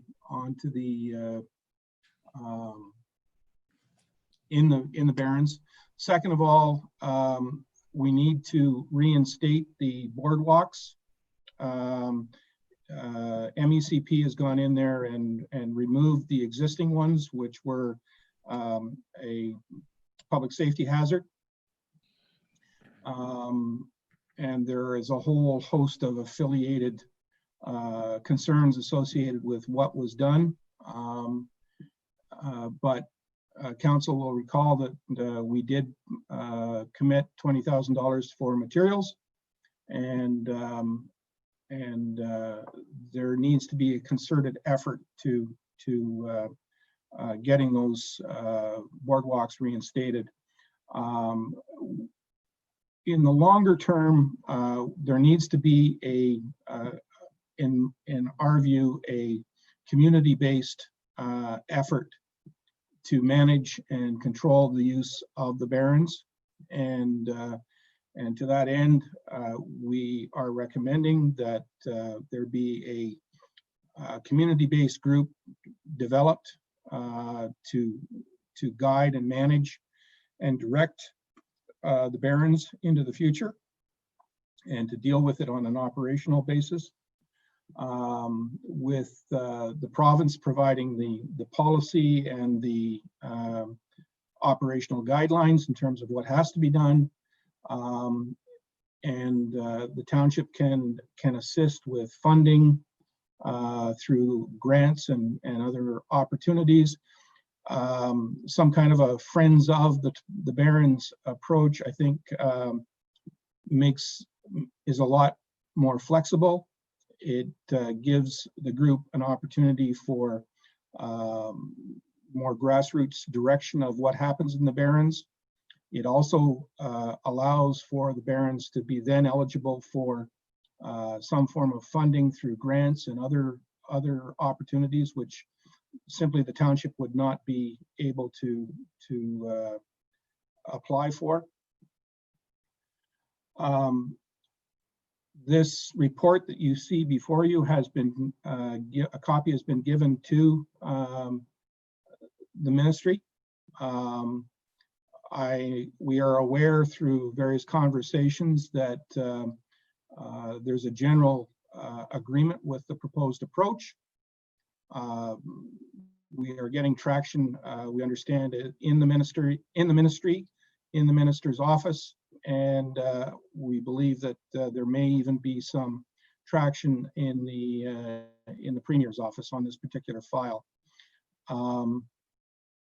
I know that there's a lot of passion associated with this matter, and while I can appreciate people's desire to see immediate fixes, these things take time. We are making headway, and I would suggest to council, your worship, that staff be given an opportunity to try and make this thing work, and we'll keep you posted as we progress, and when and if we need further assistance, then we'll come back to you at that time. With that, your worship, I'll be happy to answer questions. Thank you very much. Are there any specific questions? I think the resolution is pretty self-explanatory and moves us forward. Though we don't regulate, obviously, fires or camping because it is provincial, at least it tells very directly the ministry what our perspective is. Councillor Nishikawa, you have a comment or a question? Sorry, on many great ideas. Ultimately, though, why are we reinventing the wheel? We have had ongoing groups for years and years. That's how we built. What I'm really concerned about is us now trying to go out and develop another group, which essentially, in my opinion, at this point, at this stage, this is the Township of Muskoka Lakes responsibility. If the Torrance Barrens is not a responsibility of Township of Muskoka Lakes, because it was our township that entered into the agreements back in the 1990s, and then again, I've seen the documents. I could not, as much as I keep all paperwork, Susan Pryke signed a document in 2006. So I'm concerned that the township is kind of trying to wash their hands of this in creating a new group. We already have the Muskoka Trails Council that actually can apply for funding and do all of those things. We could have actually applied to them for funding because they have funding for this sort of stuff. But my really big concern is that we are trying to push this off on another group, and the township's responsibility is we're done. Okay, thank you for that. Director Becking, do you want to comment? Well, I guess a couple of points. First of all, if there's an agreement, your worship, I'm not aware of one. And I'm not taking issue with the councillor. I'm just telling you what I know. And so that is something that is recommended in the report, that there needs to be a formal agreement, and so that people understand what and who is accountable for what. So to that end, I would agree with the councillor that there is a need for a formal agreement. As to the role that the township plays or doesn't, that's a matter for you folks to decide. Okay, thank you. Anybody else want to comment on the resolution?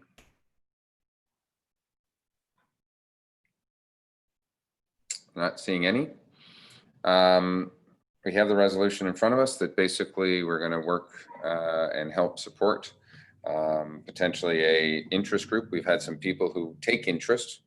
Guardians of the Barrens, I believe, have taken great interest, and there's some other people in the area that have also taken great interest and want to step up to the plate.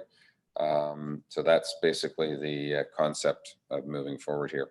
So I'm going to read this resolution that's moved by Councillor Nishikawa, and then I'll ask for a question in a second, seconded by Councillor Roberts. Whereas the Torrance Barrens Conservation Reserve is under the jurisdiction and control of the province of Ontario, and whereas the Township of Muskoka Lakes community has expressed concern about the impact of competing activities and their impact on natural values, as well as general appearance and condition of infrastructure within the Torrance Barrens Conservation Reserve.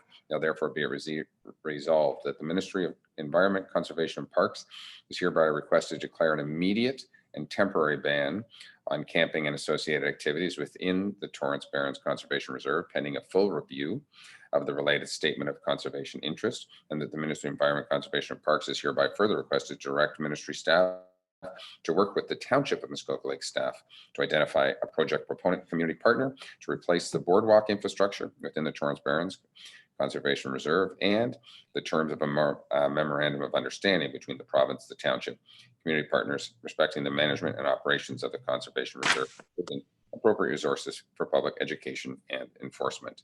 Councillor Nishikawa. I would just like to have an understanding, and I won't get an answer today, and that's fine. I'm actually wondering why we have a Trails Committee. We've left them out of this completely. And it feels like that's the direction that we're going to go as a council. So I guess that's a discussion for later on. I'm very concerned that we have put someone's name on a document that in fact doesn't even live in the township. So yes, he works in the township, but you know that we have all of these rules and regulations and things, right? When we know we're not creating a committee, again, I'm really concerned about how this is all supposed to happen. And we're just, you know, in the past, our township at least was involved. Even though the volunteers built it, the township was involved. And I just don't understand. I obviously cannot vote against this, but I'm not happy with the direction. Okay, Councillor Zavitz. Thank you, Chair. And I so want to support my fellow Ward 8 councillor, and I do dearly want to do that. And I am supporting Ruth's efforts. And I guess my concern, and I'm just going to have to say it this way, I'm very concerned that the chair of our Parks and Trails Committee, who is just that, is at odds with the policy. Now, I understand that we don't always agree on everything, but can there be any sense of more common ground? I mean, right now it seems very disparate. Ruth is way over here as the chair, and we, the township, are over here, at least the way she puts it out to us. And I'm conflicted by that. Perhaps that's just a statement. Certainly understood, and I do know that the idea of this coming forward today, I don't believe there was time to put this particular resolution in conversation through our Parks and Trails Committee. But I think certainly there's no question that going forward, as any kind of a community partner, everything else, this will be a Trails Committee directive, and we will look for them for guidance in this. Full stop. So as they have been. Okay. Mr. Hammond, you want to speak? Thanks, Your Worship. I would note that we did discuss this matter generally at the Parks and Trails Committee, and did speak to the committee about bringing a staff report forward, and the fact that it needed to be timely given the urgency of some of the issues that are occurring in the Torrance Barrens, and certainly concerns expressed by the community that something be done sooner rather than later, and the need to initiate a dialogue with the ministry and express concerns from the community. Okay, thank you. So I've read the resolution. I'll call the question. All those in favor?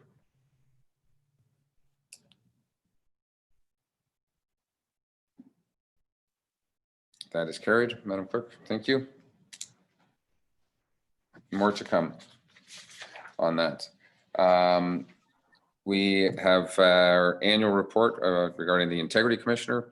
Any questions on that report, Council? Receiving it at this point.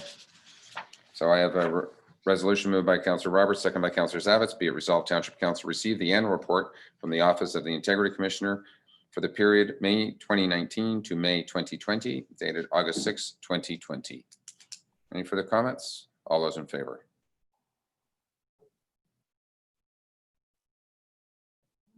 Everybody, Councillor Ishikawa's camera's off, but it will carry anyway. There we go. She's back on. Thank you. Integrity Commissioner there. I've got some other community appointments of individuals, and oh, it's just a bylaw, sorry. So I don't need to deal with that right now. Let's go to our master fire plan. Item J, excuse me. Chief Morrell. Thank you, thank you, Mayor. Through you. This report provides an overview of the results of the request for proposal process to review and update the Township of Muskoka Lakes Master Fire Plan. Further to council resolution and a request for proposal was issued for consulting services to complete a review. The RFP, as we call it, was issued on June the 19th and closed on July the 10th. 4 proposals were submitted and analyzed by staff. They were reviewed with careful consideration to the evaluation criteria, which can be shown on on Appendix I of the report. I will note for council that due to the high demand for consultant work this year, the estimate used by staff was exceeded in all the bids. Pomax Consulting was the lowest bid and has indicated that they were able to complete the assignment within a budget of $60,925. And they also were the highest ranking score when we reviewed based on our evaluation criteria. I stand ready for questions. Thank you for that. Questions for Chief Morrell? Councillor Jagowitz. Yes. Yes, I had asked this question before, but I'll ask it here. Once again, the bids aren't shown. Is there any reason, is this a new policy that you show us the ranking score, but not the actual dollar value of the bids? Or who, Director Becking wants to answer that question. Thank you. Your worship, through you. A tender, we provide the actual financial information because it's comparable. You can compare one bid to another because the scope is identical. In the case of a request for proposal, you have to evaluate it. It's not as fixed an item. It's more based on the capabilities of the proponents. So that's why you only ever give the value of the low bidder. Supplementary? Supplementary.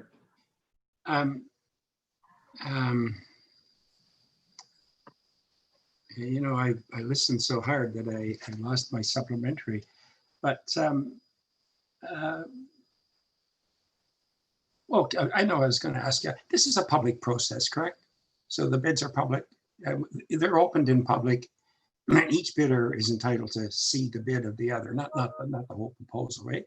So no, those that's not correct. So is there a reason why you just couldn't show them to us? That's all. Even So I though think Director Becking, if I may, commented that that is not correct. Director Becking, do you want to explain the process?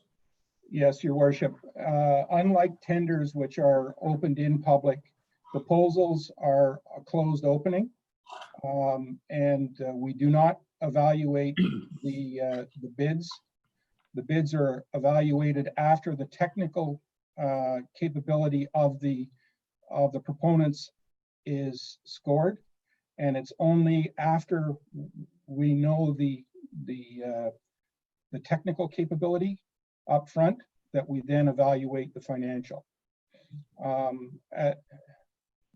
I'll defer to Chief Morrell on the details.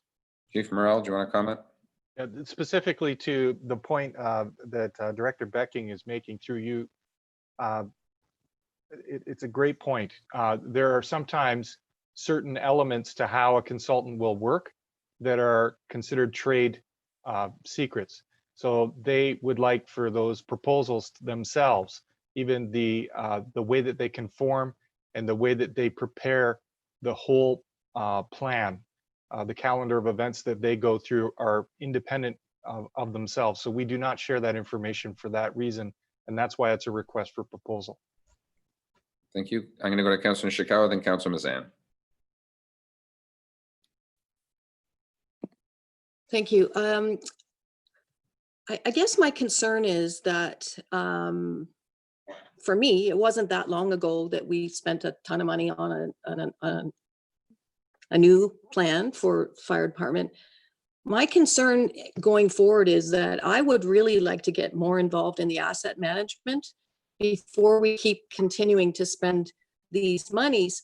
More importantly, I'm very aware that our population is going down as opposed to going up. And I just don't know how we're getting more complicated, I suppose, or that we need these consultants to come in and discuss what better, more ways we can, what new toys we need in some respects. But I'm just concerned that we're doing this without actually having an idea of where we're going as a municipality. And again, our population is going down, not going up. Councillor Mazan. Thank you, and through you. This is going to take us in a completely different direction, I believe. But specific to an incident from a couple of weeks ago where we actually had a spill, I actually went back and looked at the plan, and I'm just wondering, because it is my understanding that this is the fire department that went, where in the plan does it talk about spill management? Chief Morrell. Through you.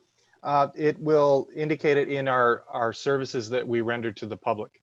So in the master fire plan, the consultants will review all of the services that we indicate to council within our bylaw that we perform today. They'll evaluate how we're doing, and that has various components within it. One of them is, are we training our people adequately to be able to perform those services, and how are we doing at performing those services today? Typically in the fire service, when we perform a service, we either do it to the awareness level, to the operational level, or to the specialist level. That's a great question. Okay, thank you.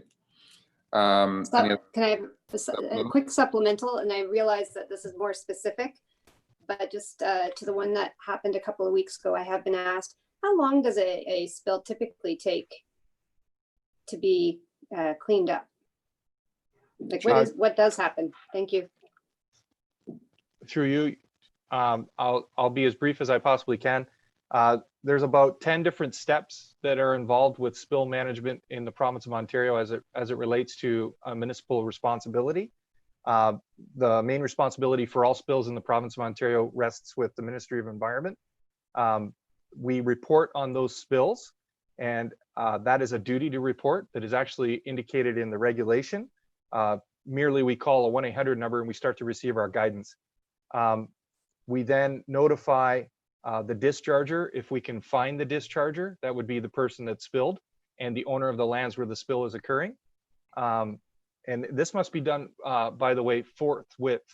And that has actually been determined in court, that municipalities have to do a better job of being ASAP on how to notify all those involved, including the Spills Action Center. In relation to the spill that occurred recently in Windermere, our job was to immediately report it because it was a spill that occurred in water. And I believe it's the Ontario Water Resources Act. Within that act, any spill that occurs in water, we are responsible to notify right away.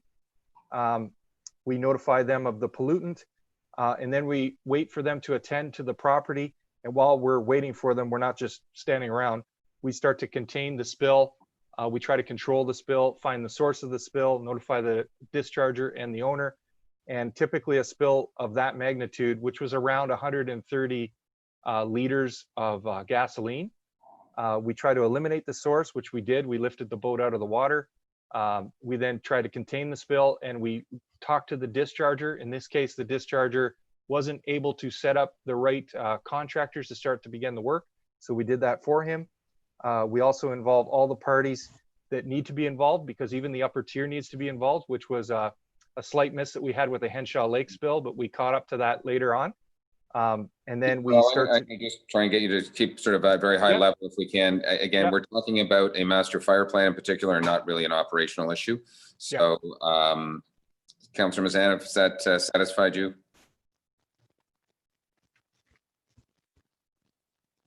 Yes, I didn't need as many of the details. It was just more the timing typically, something like that. So I can follow up afterwards. Thank you very much. Councillor Hayes. I'm just wondering if the people that are conducting the fire plan will be getting in touch with any of the counselors. I know that you're fairly new. Some of your staff is fairly new, and there is a history as to why the fire stations are where they are. And I was wondering if they were going to draw on the history that the counselors had in the areas so that they could have a better understanding of why things are the way they are before they proceed with recommendations. Chief Morrell, I think that would be appropriate as it goes forward, correct? Yeah, that is a key component of the consultant review. We asked about the stakeholder engagement, and that will be an opportunity for council to set a steering committee in order to be more involved with the day-to-day operation. Okay, I'm going to read this resolution moved by Councillor Zabit, seconded by Councillor Bridgman. Whereas Promex Consulting is a successful respondent to RFP P 2020-22, review and update of Township Master Fire Plan. Now therefore be it resolved, the council authorize the use of proceeds from the Municipal Modernization Fund to fund the project at a cost not to exceed $60,925 plus applicable taxes, and that a consulting service agreement be prepared and the final terms of said agreement be to the satisfaction of the CIO and the township solicitor, and further that the mayor and clerk be authorized to execute the necessary documents to proceed with the agreements. Any further comments? All those in favor?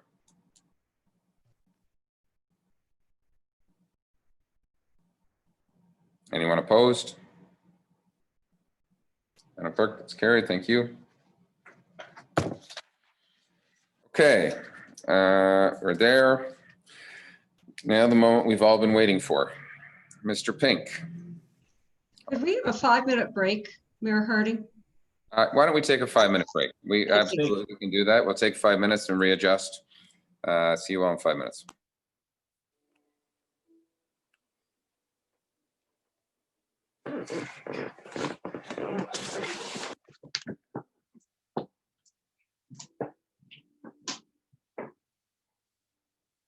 Councillor Kelly, maybe I'll get you to turn off your microphone, please.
Okay, council, we'll just wait for everyone to kind of come back to their cameras so we know we've got quorum. Councillor Edwards sitting down. I'm just looking for Councillor Mazan. And there's Councillor Mazan.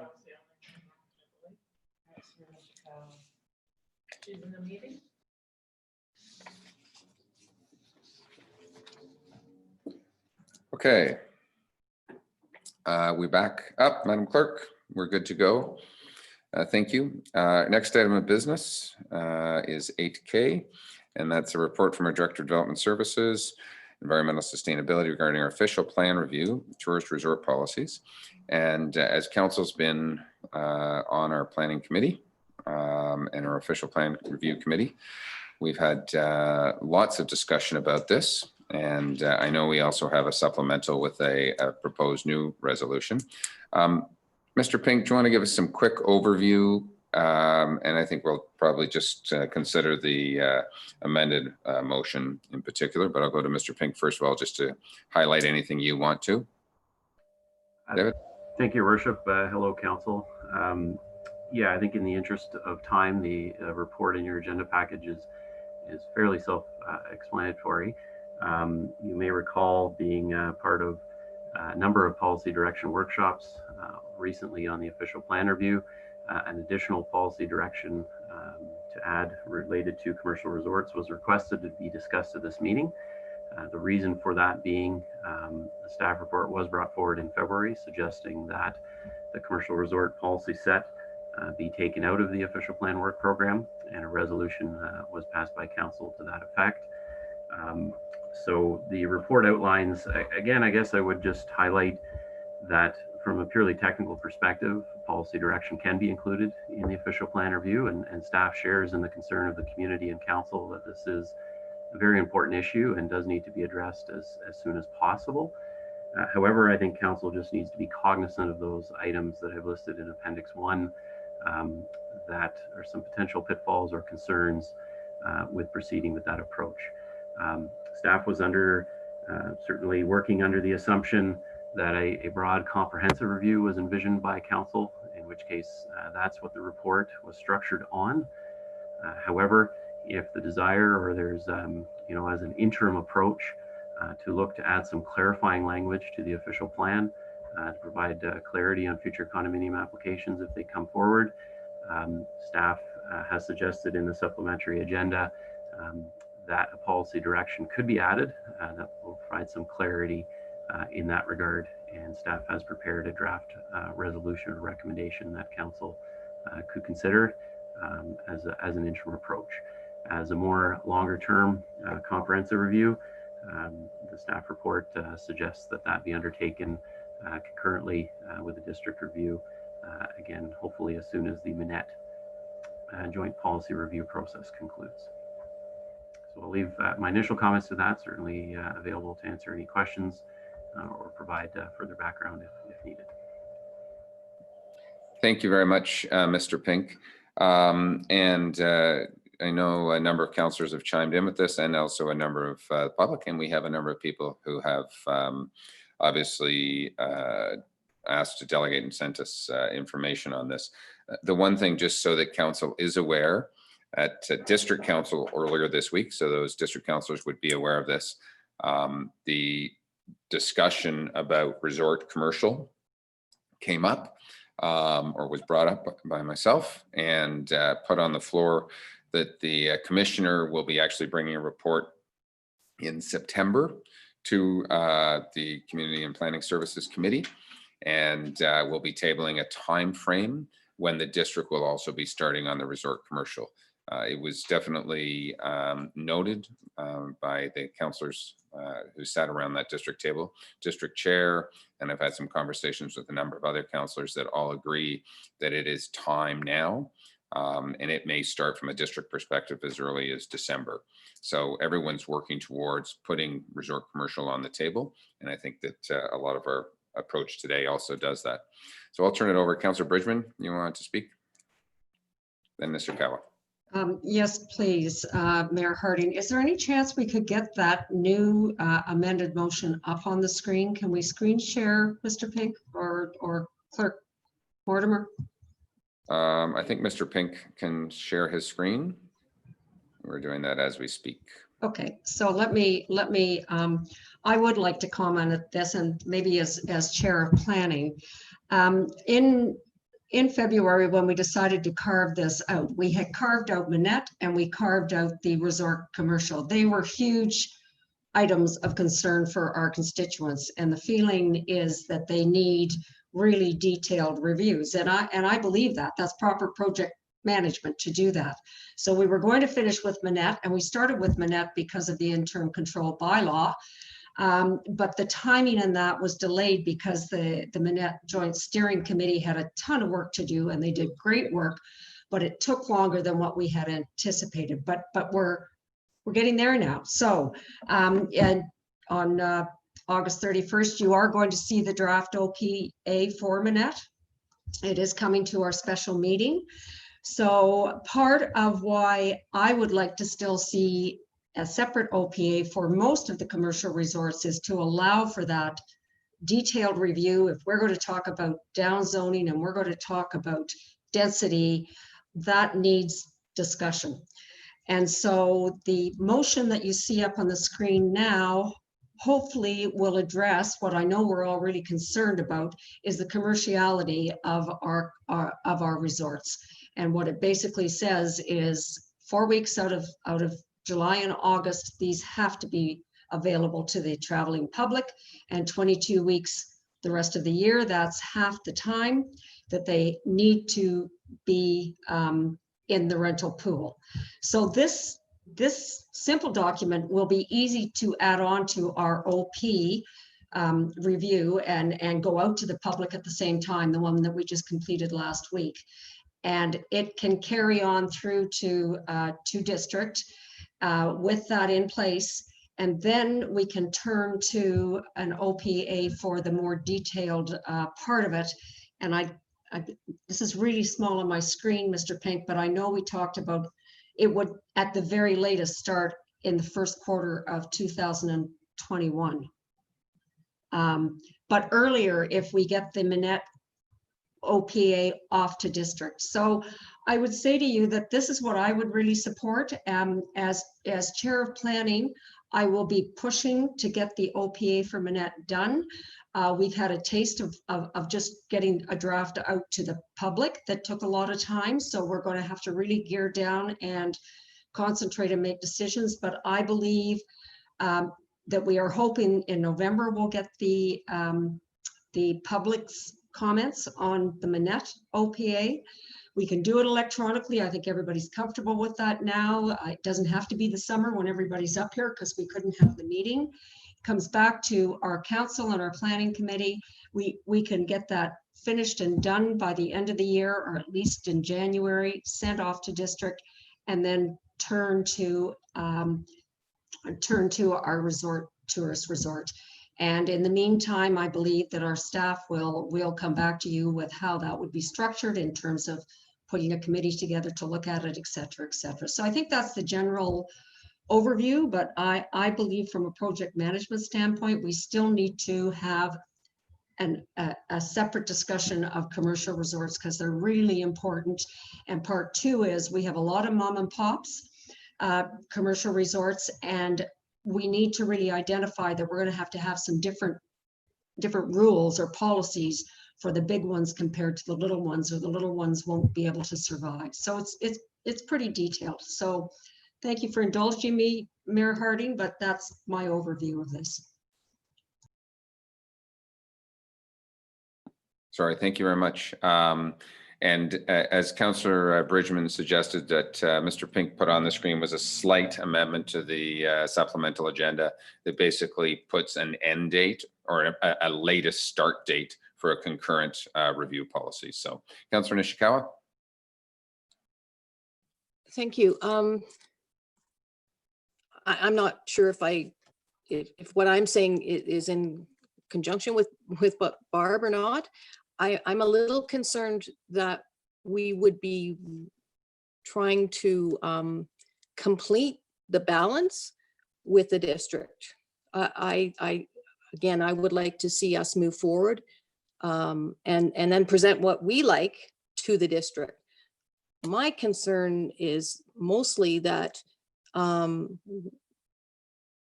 we operate our current resorts very differently than I see resorts operated, for instance, in Huntsville. And even in fact, like almost turning over a whole lake, for instance, like, you know, and our resorts, as we have said, is we hope that everything like that is on the big threes. So I don't, somewhere I heard in what you raised, Mr. Mayor, was that we were going to be doing the balance with the district, and I hope we're not going to be there. I also don't know why the August 31st meeting could not happen at our next planning meeting. And I don't know what that rush is about for 15 days or whatever, the 13 days. Thank you for those comments. I'll chime in as to why the August 31st meeting, because there was a direction from council that the Minette committee, OPA committee, would provide a update to council in August, no later than August. So because of our prior resolution, we cannot present that in September. Hence the reason for that. Councillor Kelly.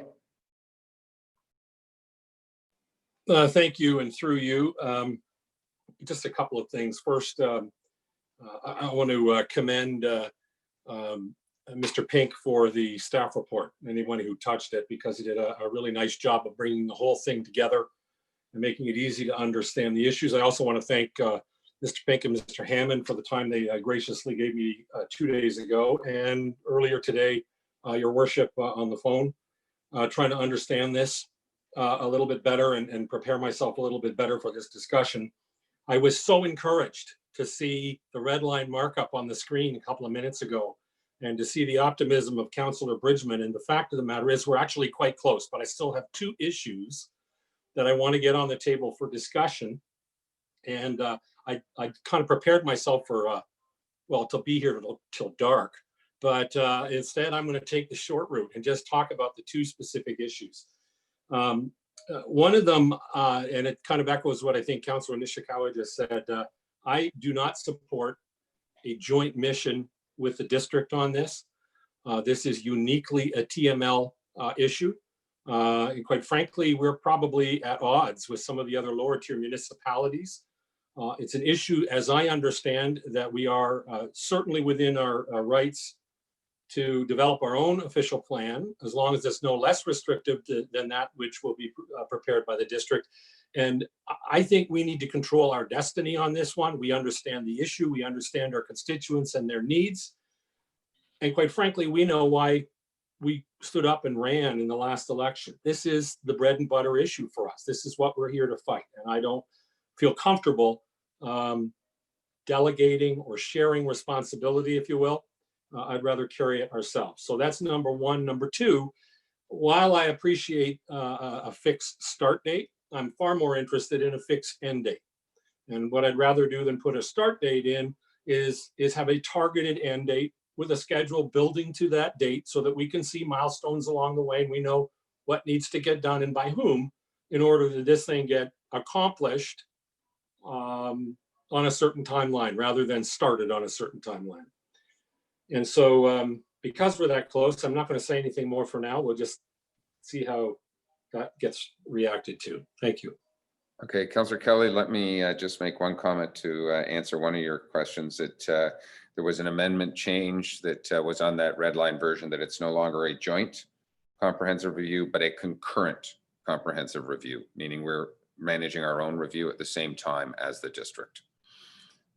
So wow, I missed that. I'm think that answers both your questions right away.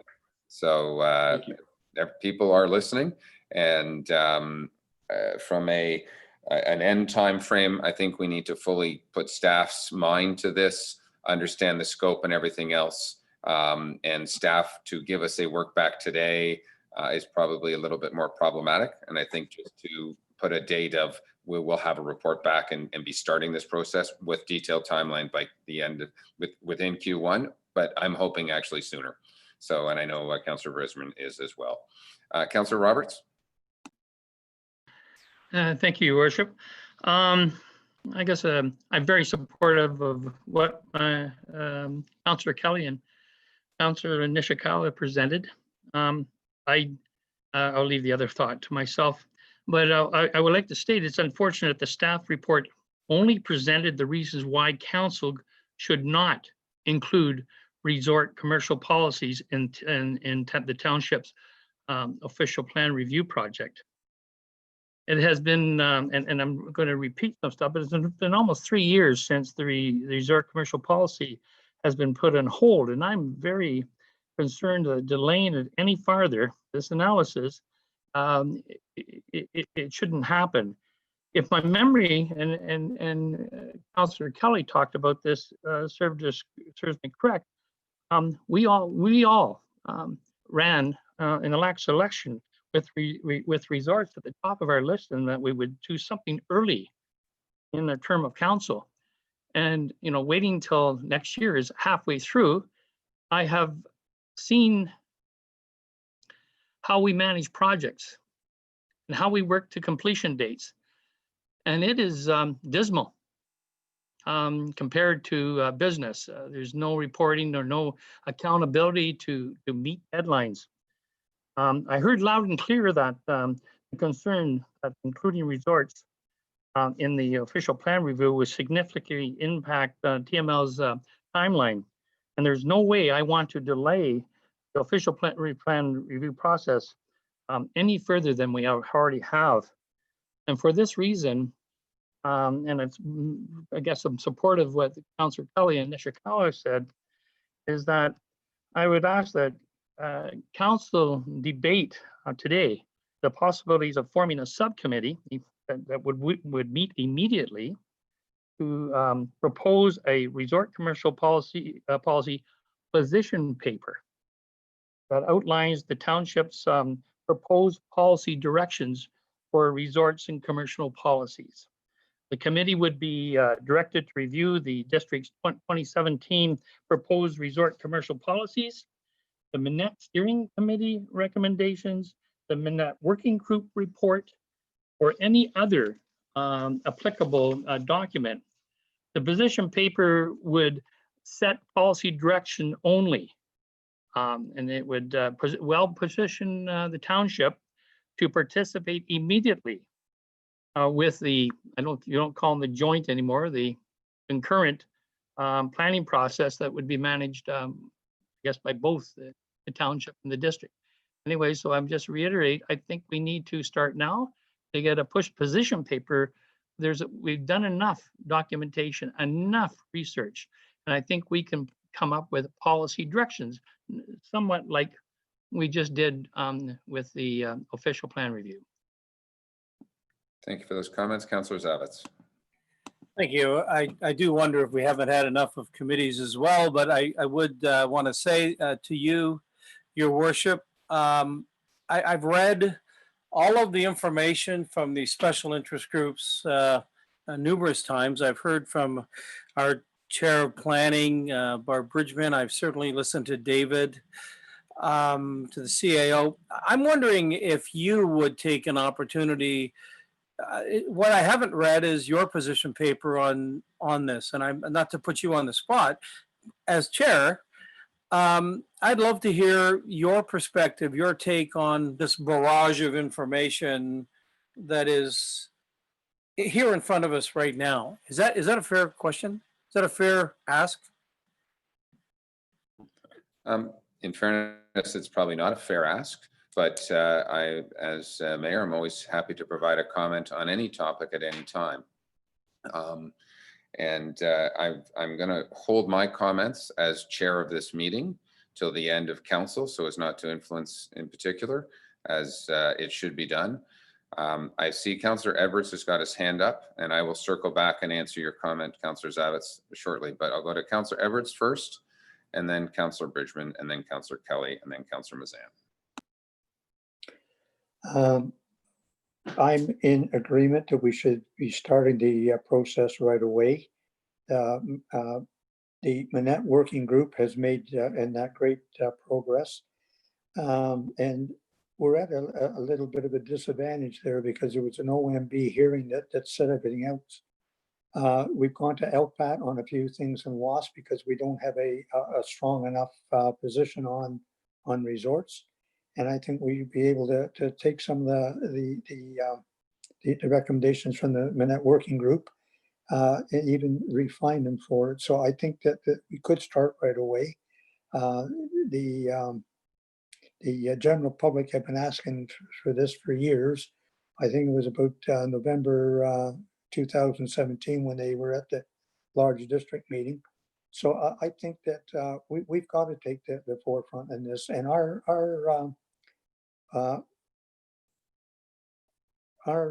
recommendations to the and that to the district can be a little bit tighter than the district are doing.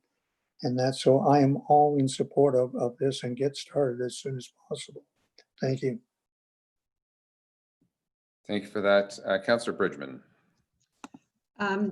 Yeah, just a couple of things. I'm glad we cleared up with the district, not concurrent, because I didn't mean that when Councillor Nishikawa said she was worried about that. A lot of this is going to depend on us and us making decisions and moving things forward. So I just want to reiterate that. I mean, the Manette Working Group also, Councillor Edwards, I feel has been very successful. Maybe we put resort owners in, big and small, because I am concerned about the small ones. Perhaps that's the structure, perhaps that's, and I look to Director Pink in terms of maybe getting some sort of a report on that. There's lots of balls in the air right now. Just look at the number of meetings we're having this week. So I do have a concern about that at this point, but I'm going to ask Director Pink. Oh, I can't do that. Sorry, Mayor Hardy. I feel like I'm running the meeting now. Yeah. So would you, through Mayor Hardy, Director Pink, would you mind answering that? David, I guess that, the question is, and your original recommendation is, there are many potential resort policy issues that we should be dealing with. And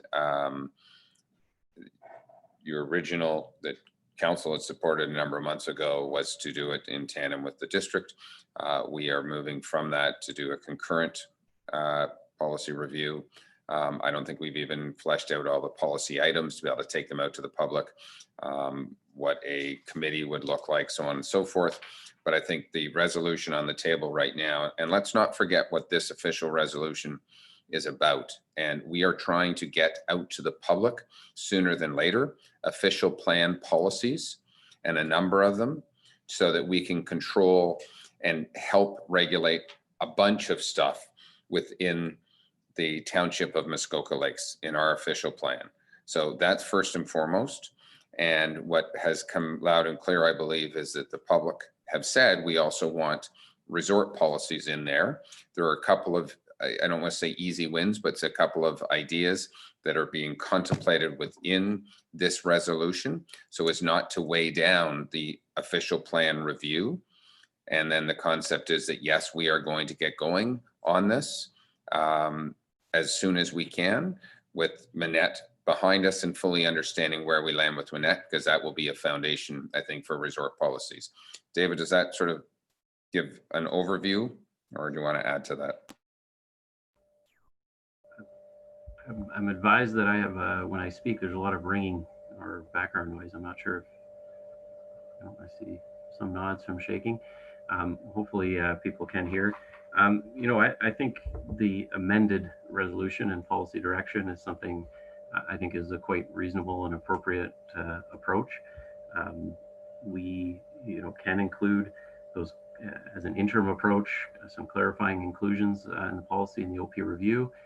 I think directing staff to make sure that the comprehensive review done concurrently with the district starting as soon as possible after Manette is a reasonable approach. I'm somewhat concerned with, I think some councillors mentioned it, the amount of meetings and committees and issues. It's difficult right now to manage the number of major projects going on right now, official plan review, Manette, and the community improvement plan which will start shortly, and now resorts. I think waiting to at least have the Manette process, more public planning process at least underway and hopefully nearing conclusion, will free up just a bit of staff resources to start the policy review on resorts at that time.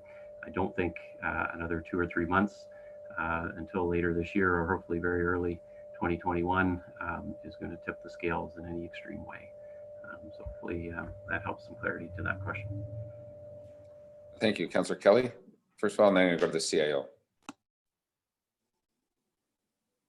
I'm sorry, did you say you're going to the CIO first or no? Sorry, my comment, I went to yourself first. I saw the CIO's hand up after. Oh, okay. No, I thought you were calling on the CIO. Okay. Listen, the fact that I misread what was up there on the screen, admittedly not in very big print and not for very long, and so did Councillor Nishikawa, concerns me that the language is less than 100% clear, which makes me ask the question, why are we referring to the district in any capacity for any reason whatsoever? We can't bind them. We can't force them into anything. And this thing would be, amazingly clear if it just simply called upon the township to undertake its own comprehensive review of the commercial resort policy starting no later than X. We can't, there's nothing gained except for the possibility of confusion by including the district. That's okay, it. I'm going to go to Mr. Pink on why we would be doing something concurrent with the district. And then I know the CIO would like to chime in as well.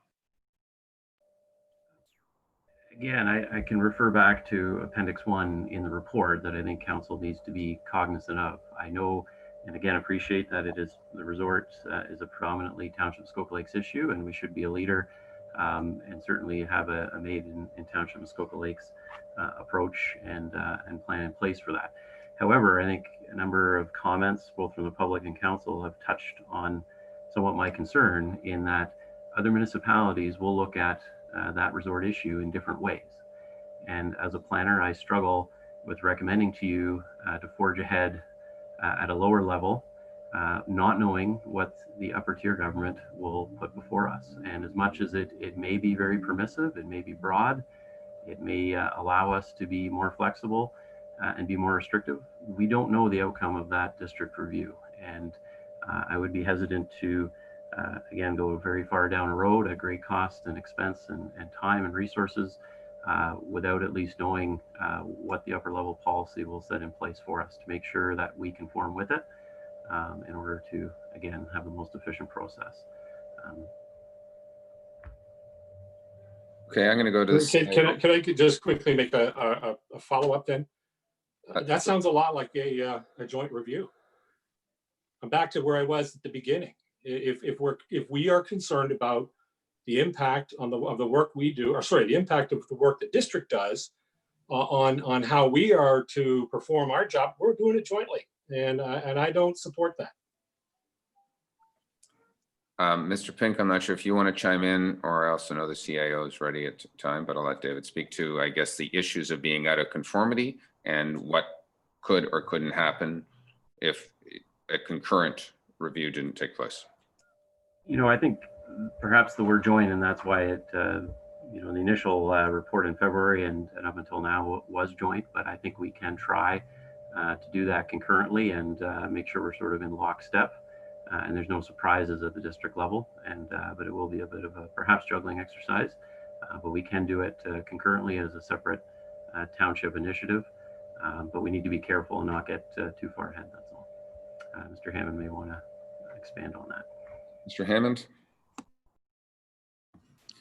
Thanks, Your Worship. I wanted to speak to the follow along from Councillor Bridgman's points and sort of speak to the matter at a higher level. I think what she was intending is that from a process perspective, the first thing to knock off, and I am concerned about the amount of resources we have to complete the project. I'm concerned about the amount of time that Mr. Pink has and the multiple projects that he has on the go. So ultimately, my comments are rooted about ensuring that that staff are able to manage the tasks that council are giving them. In any event, the point would be, I think Councillor Bridgman is suggesting that council needs to work really hard and make decisions and wrap up the Manette steering OPA and have it adopted and sent to district by the end of the year. That then paves the way for us to continue to work on our official plan update. What your planner is telling you is that it's the balance of the policies in the plan which impact character around the lakes, which we're all concerned about. Those policies carry the weight with respect to our ability to address character issues. If we work diligently to move the official plan forward, presumably we could have an adopted plan minus, with resort commercial policies tweaked as is suggested in the resolution, presumably by the end of 2021. If we have a resort review occurring in 2021, hopefully that wraps up towards the end of the year and we go back and amend our newly adopted plan with that official plan amendment.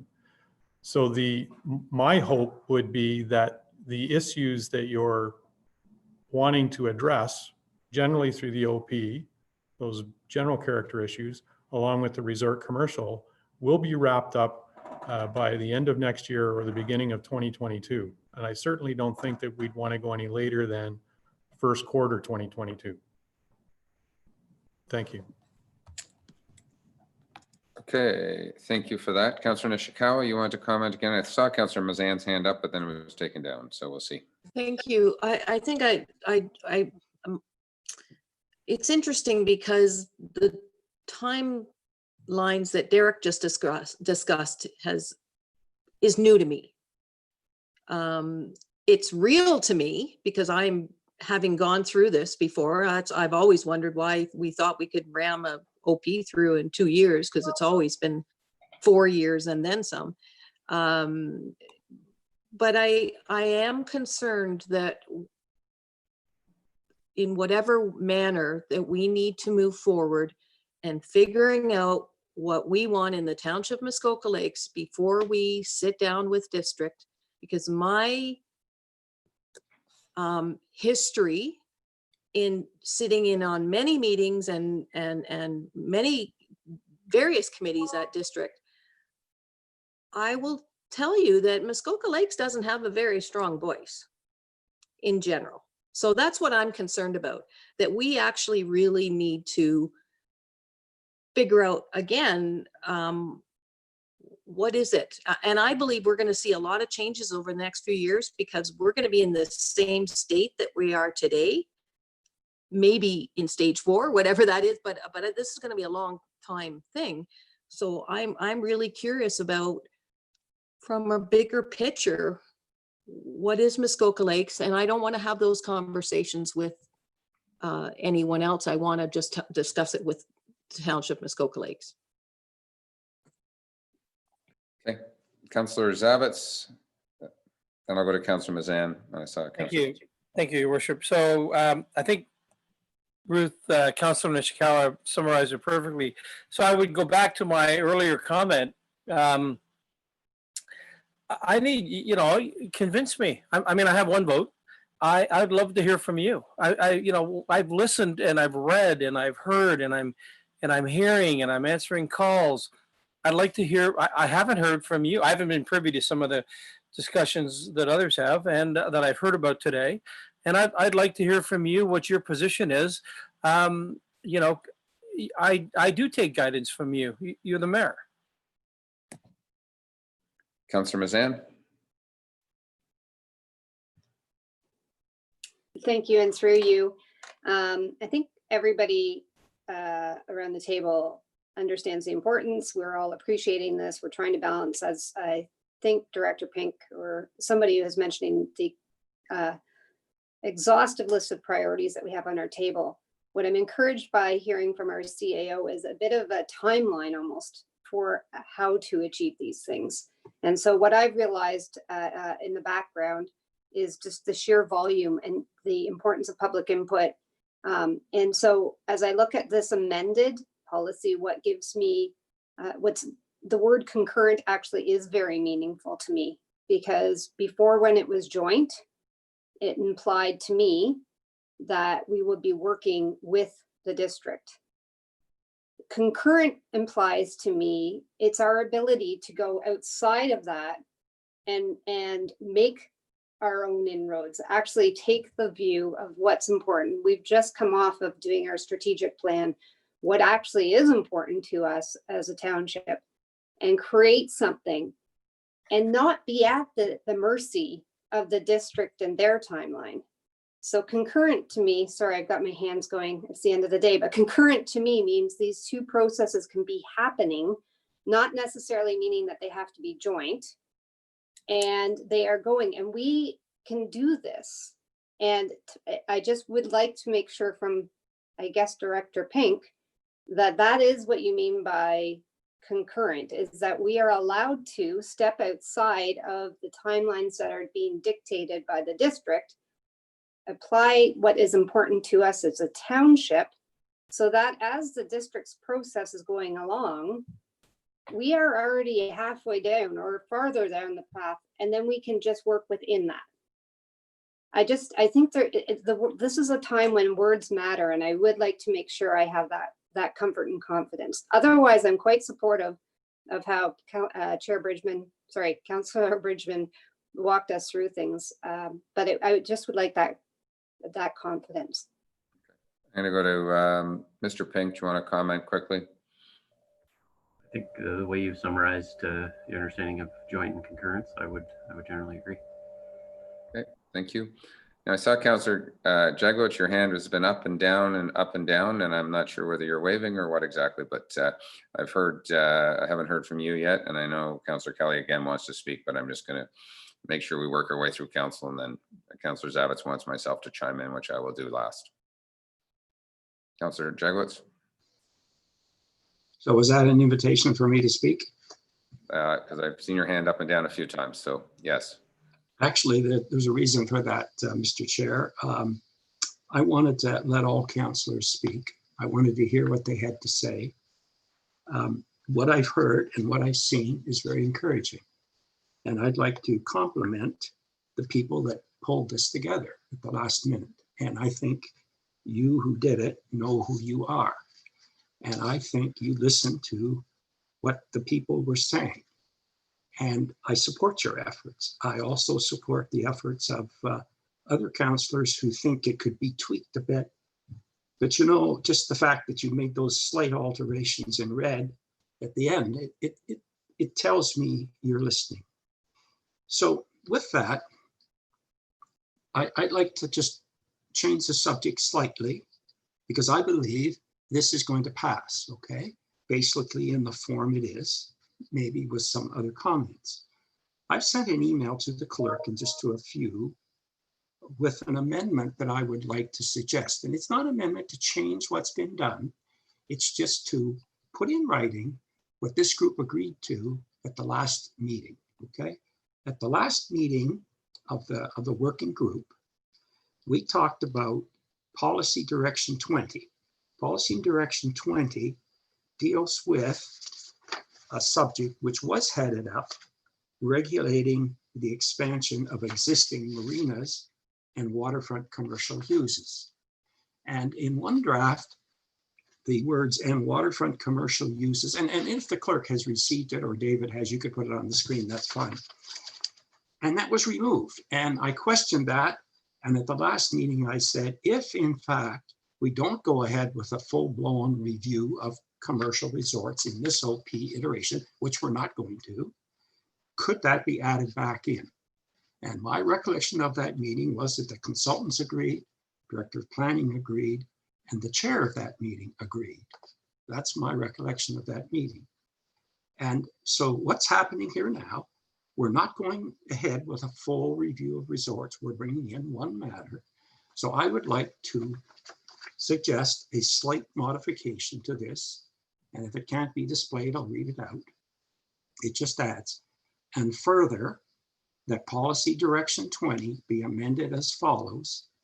A, add "and waterfront commercial uses" to the subject matter column. And B, remove the words "excluding resorts" from the third and fourth columns. And I believe that was a commitment that was made by the committee the last time we met. And I don't think it interferes with anything. It just makes that so. Did anybody receive that they can display it, or did it Let me just hold on a moment here, and I think I know Director Pink has a copy of it as well as the clerk. Mr. Pink, and I'm trying to go back because one of the things I know that we chatted about this morning in our general committee is things being added on the fly or not being displayed and everything from a meeting perspective.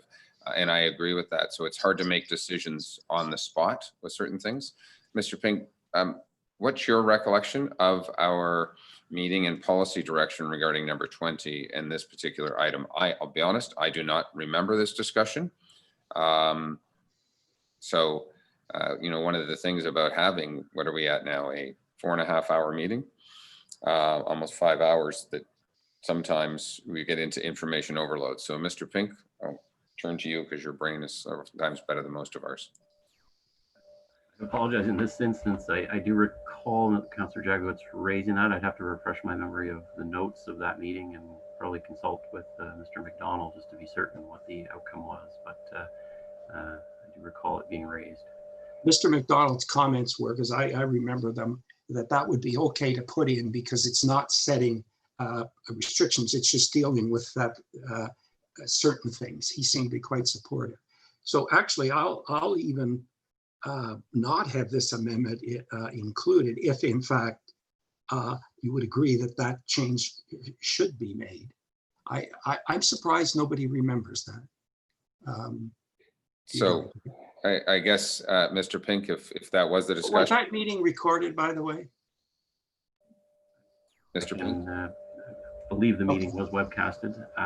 Like I said, I do recall it. I just don't want to be for certain. Sure. I want to refer to my notes as to what the outcome was, but I can assure you if the direction was. Councillor Jagowitz, I'm going to ask that you actually speak through the chair if possible, so it's not just a dialogue between yourself and Mr. Pink. We was recorded the meeting, and we can go back and double check. And I'm going to look to Mr. Pink that if that was a direction of committee at the time, how is it that we can make sure that this is inserted to Councillor Jagowitz's perspective? Thank you, Your Worship. My response would be if that was the direction and consensus of committee, then I don't believe you need to amend the resolution. It should be done, and we'll make sure the final policy directions reflect that consensus. Okay, thank you. So Mr. Chair, I am satisfied with that if in fact it is reviewed, and maybe through you, Chair, to Mr. Pink, if you may want to check with Mr. McDonald also. I think he understood it. Thank you very much. So just to wrap up, a good job has been done here, I believe. I think a lot of people put a lot of hard work into it. Thank you. Councillor Kelly, one more comment. Is it something new, or are we just, if I may? Fortunately, I've forgotten it. No, I'll step out. Okay. Councillor Zavitz, you've been asking for my opinion before I read the motion. And what I believe is what we have on the table originally is a planning committee recommendation that originally was putting a number of policy sets forward to discuss our official plan and to get and solicit public input.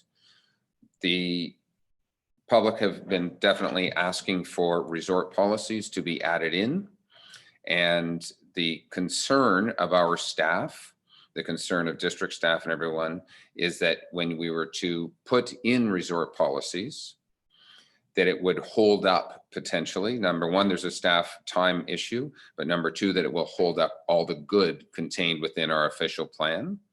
And I believe what the amendment today reflects is trying to get some short, quick wins that would not necessarily be objected upon.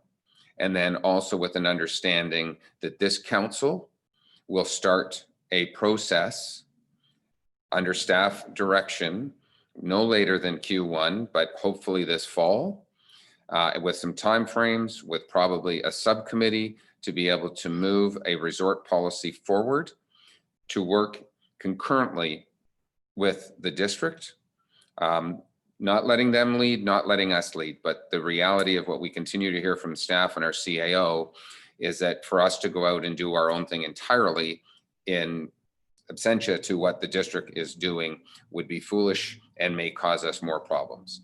I can also tell everyone on this call, Councillor Bridgman and Councillor Edwards will know that in working through our Manette OPA, I truly believe we have gotten significantly further ahead to what the public needs and wants regarding Manette on resorts by working with a collective group of people versus our council saying this and only this is what we want. And we will all see that at the end of this month, but I hope you will agree that there's been a number of strides made to protect resorts, the environment, water usage within the bay, and things not even normally contemplated in an official plan amendment, but that the owners of the properties around have voluntarily agreed to. So working with or concurrently with them, I think we've gotten far more out of that. So you will see that shortly. So I hope that gives you my perspective. I believe that the amendment as presented is appropriate. Councillor Kelly, you think you've remembered now? I remember, and trust me, I'm trying valiantly to find a way to bring this together so we can be unanimous on it because it's important. Unfortunately, I don't have the revised script and I have a really crappy memory. But it seems to me that if we could add one word, which was independently, don't take anything out, we'll work with concurrently, but that we have an independent review, or that I don't have the language in front of me, so I can't remember how to plug it in, but basically that the Township Council complete a comprehensive review, independent comprehensive review concurrently with the district. So we're both working independently, but we talk to each other. Again, I don't have it in front of me. If we could share the screen, I could tell you how I'd like it in there. So we're happy to put things back on the screen. I think inherently it's our council driving this bus that makes it independent. We're not asking, as this goes forward, for district and people from Huntsville or Bracebridge to sit on our committee. So we are independent in doing so. So then putting the language in shouldn't be an issue because the old lawyer in me tells me it's confusing. That under certain circumstances, concurrent can mean the same as joint. And that's what I'm trying to make sure it can't be interpreted that way. That it's an independent undertaking on the part of the township for the township, because we're the ones who are the tightest to the issue in the matter. We have the most at risk. I don't have it in front of me, so I can't really tell you where I want to plug it. You can put it in 3 or 4 places if that'll okay. So we can put that back up, but the one thing I will ask is that we have a separate resolution currently right now that might have to be repealed because we have a resolution of this council a number of months ago to actually undertake a joint review. And I understand it's concurrent, but as soon as it's now a totally independent, it may conflict with this particular resolution, which is one of the reasons I believe actually we should be doing a concurrent review with the district so that we don't have conflicting resolutions. But I think the other thing, let's just be honest here, no one around this table wants something different, and we're all going to get going on it. And what I've heard very much from the public is that we need to start working on resort policies, and that Township of Muskoka Lakes will drive the bus. So I've heard it from the chair of planning department. I've heard it from yourself. You're hearing it from myself. So then it's an easy plug. One word. Mr. Pink, if you want to put the resolution on the table, and if the word independent, concurrent, I'm not going to lose any sleep over adding another word in particular here. Let me just be honest. But Mr. Pink, maybe you can share that amendment. Thank you.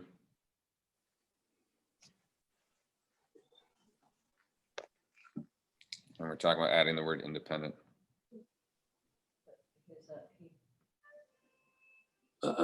Is it changing before my eyes? No. An independent, concurrent, comprehensive. I think it's an independent. Oh, okay, concurrent. So we changed the words there.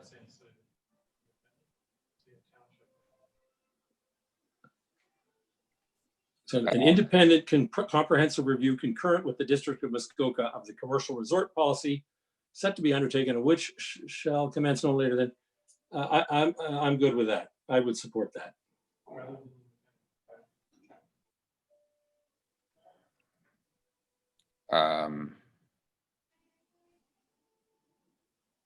And we may have to repeal the earlier, I suppose, resolution, pre-COVID resolution, I would point out. I'll look to the clerk if we actually need to repeal that particular one. We could probably bring it to another agenda item future. Is that okay? We're just wondering, my concern is the motion that we passed back in March on a joint review. Oh, that one? I know you have a further that it's unchanged. It's PLN 9/14/20/02020. It says here. Here it is.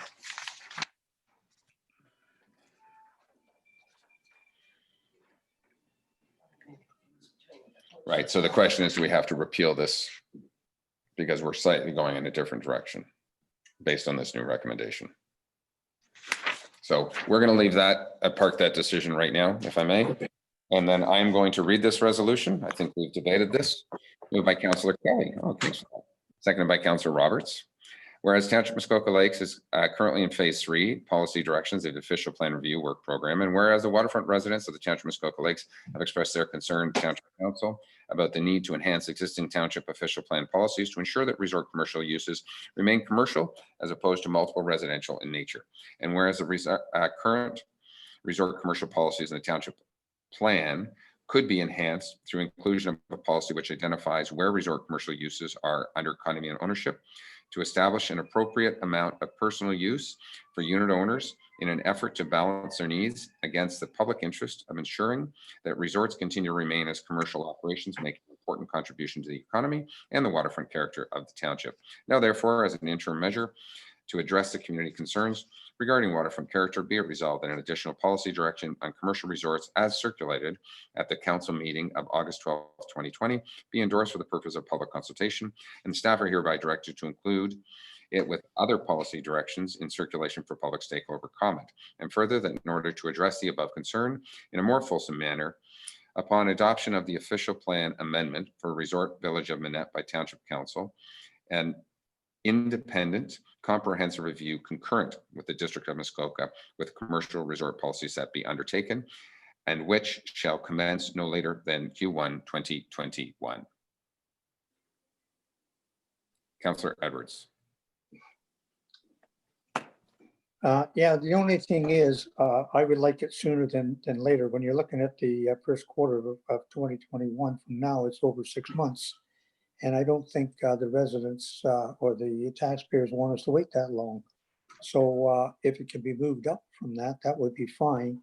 But I don't want to wait till the end of the first quarter because, and that. You know, it's funny because I remember an ex-mayor from the Seguin Township, his platform was, if you don't like our rules, don't come. And I think that's something that we should be getting our official plan in, accept the rules, and then people will know. So that's the only thing I will support this, but I think it should be started long before the first quarter of 2021. Councillor Edwards, I would agree with you, and everybody wants to get moving on this as soon as possible. The concept was that we certainly need to understand our resort village of Manette because it is our biggest commercial entity, and to move forward with that, this is no later than Q1. So everybody's going to be moving forward. And I also respect the fact that our staff, our senior planner, our director of planning, and also our CAO are the ones who are recommending this language from a time management perspective at worst case scenario. So we need to tick a couple boxes off to get moving on this. We need to respect those people who are in this office 24/7. As well as additional meetings. So any other comments? I'll call the question. All those in favor?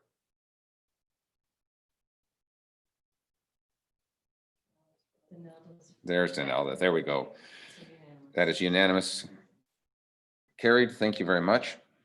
So maybe ask David if he feels that motion needs to be amended. So the question to Mr. Pink, I'm going to suggest at a future meeting, not tonight, because we're almost at tonight, that the original motion back from February, that we may have to amend that or repeal that resolution.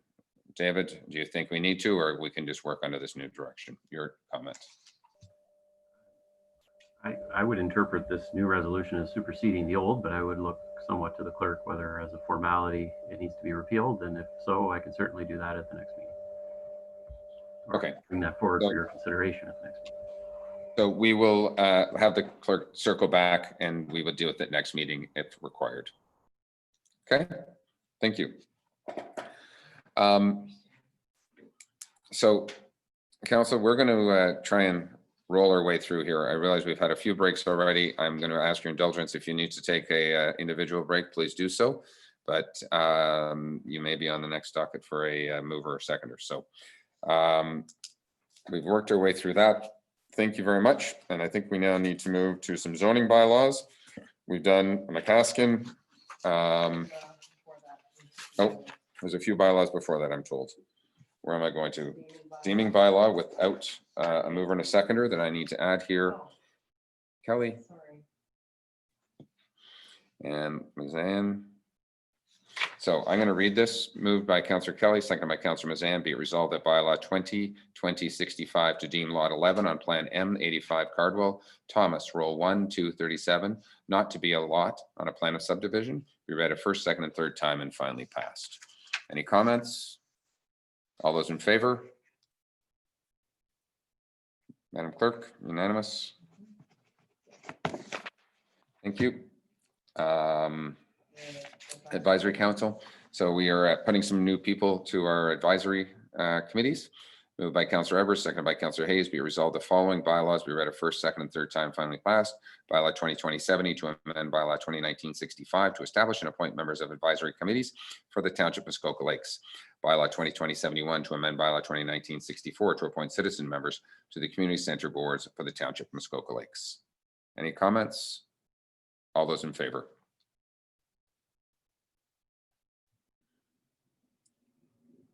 And Councillor Hayes is frozen, and there she is.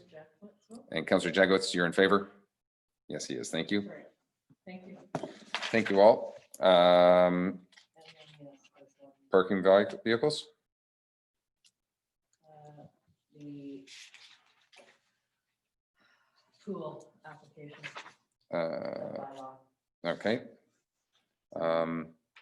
Tell me if I need to read that one a second. Moved by Councillor Roberts, second by Councillor Zavitz. Be it resolved that bylaw 2020-60 to amend comprehensive zoning bylaw 2014-14 pool roll 2 573 be read a first, second, and third and first and second time. All those in favor? First and second. Hands up, Madam Clerk.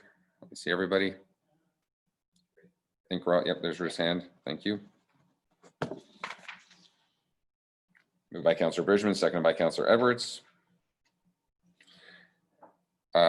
Do we have a minor amendment on a pool? I don't believe we do.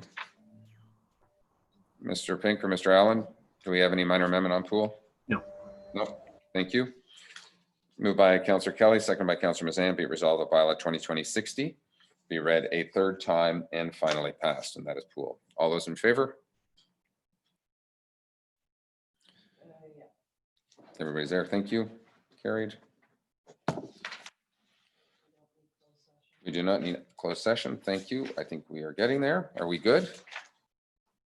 Proceedings? Are we done? Moved by Councillor Roberts, seconded by Councillor Zavitz. Be it resolved that bylaw 2020-72 to confirm the proceedings of council be read a first, second, and third time and finally passed. All those in favor? And frozen to the table. Councillor Hayes will be responding shortly. I'm sure she's carrying that. Just going with that, if I may. Moved by Councillor Jaglowitz. Seconded by Councillor Edwards. Be it resolved that council adjourn at 5:52 p.m. and the next regular meeting of council will be held on Wednesday, September 16th, 2020 at 1 p.m. electronically from the council chambers, municipal offices in Port Carling, Ontario. Special meeting of council will also be held on Monday, August 31st, 2020 at 9 a.m. to discuss the outcome of the Resort Village Working Group meetings. All those in favor? That is carried. To council, a very long day, but a very productive day. Some very, very, very heavy lifting. Thank you all for your diligence. And it's interesting. We have had 6 special meetings in the last 30 days. You add to that the Minette Steering Committee. We had another 3 of those. There has been a ton of work for our staff and for each and every councillor. So hopefully you can go home and we'll see you at 9 a.m. Or I guess you are home. I'm going to go home. Have a great night.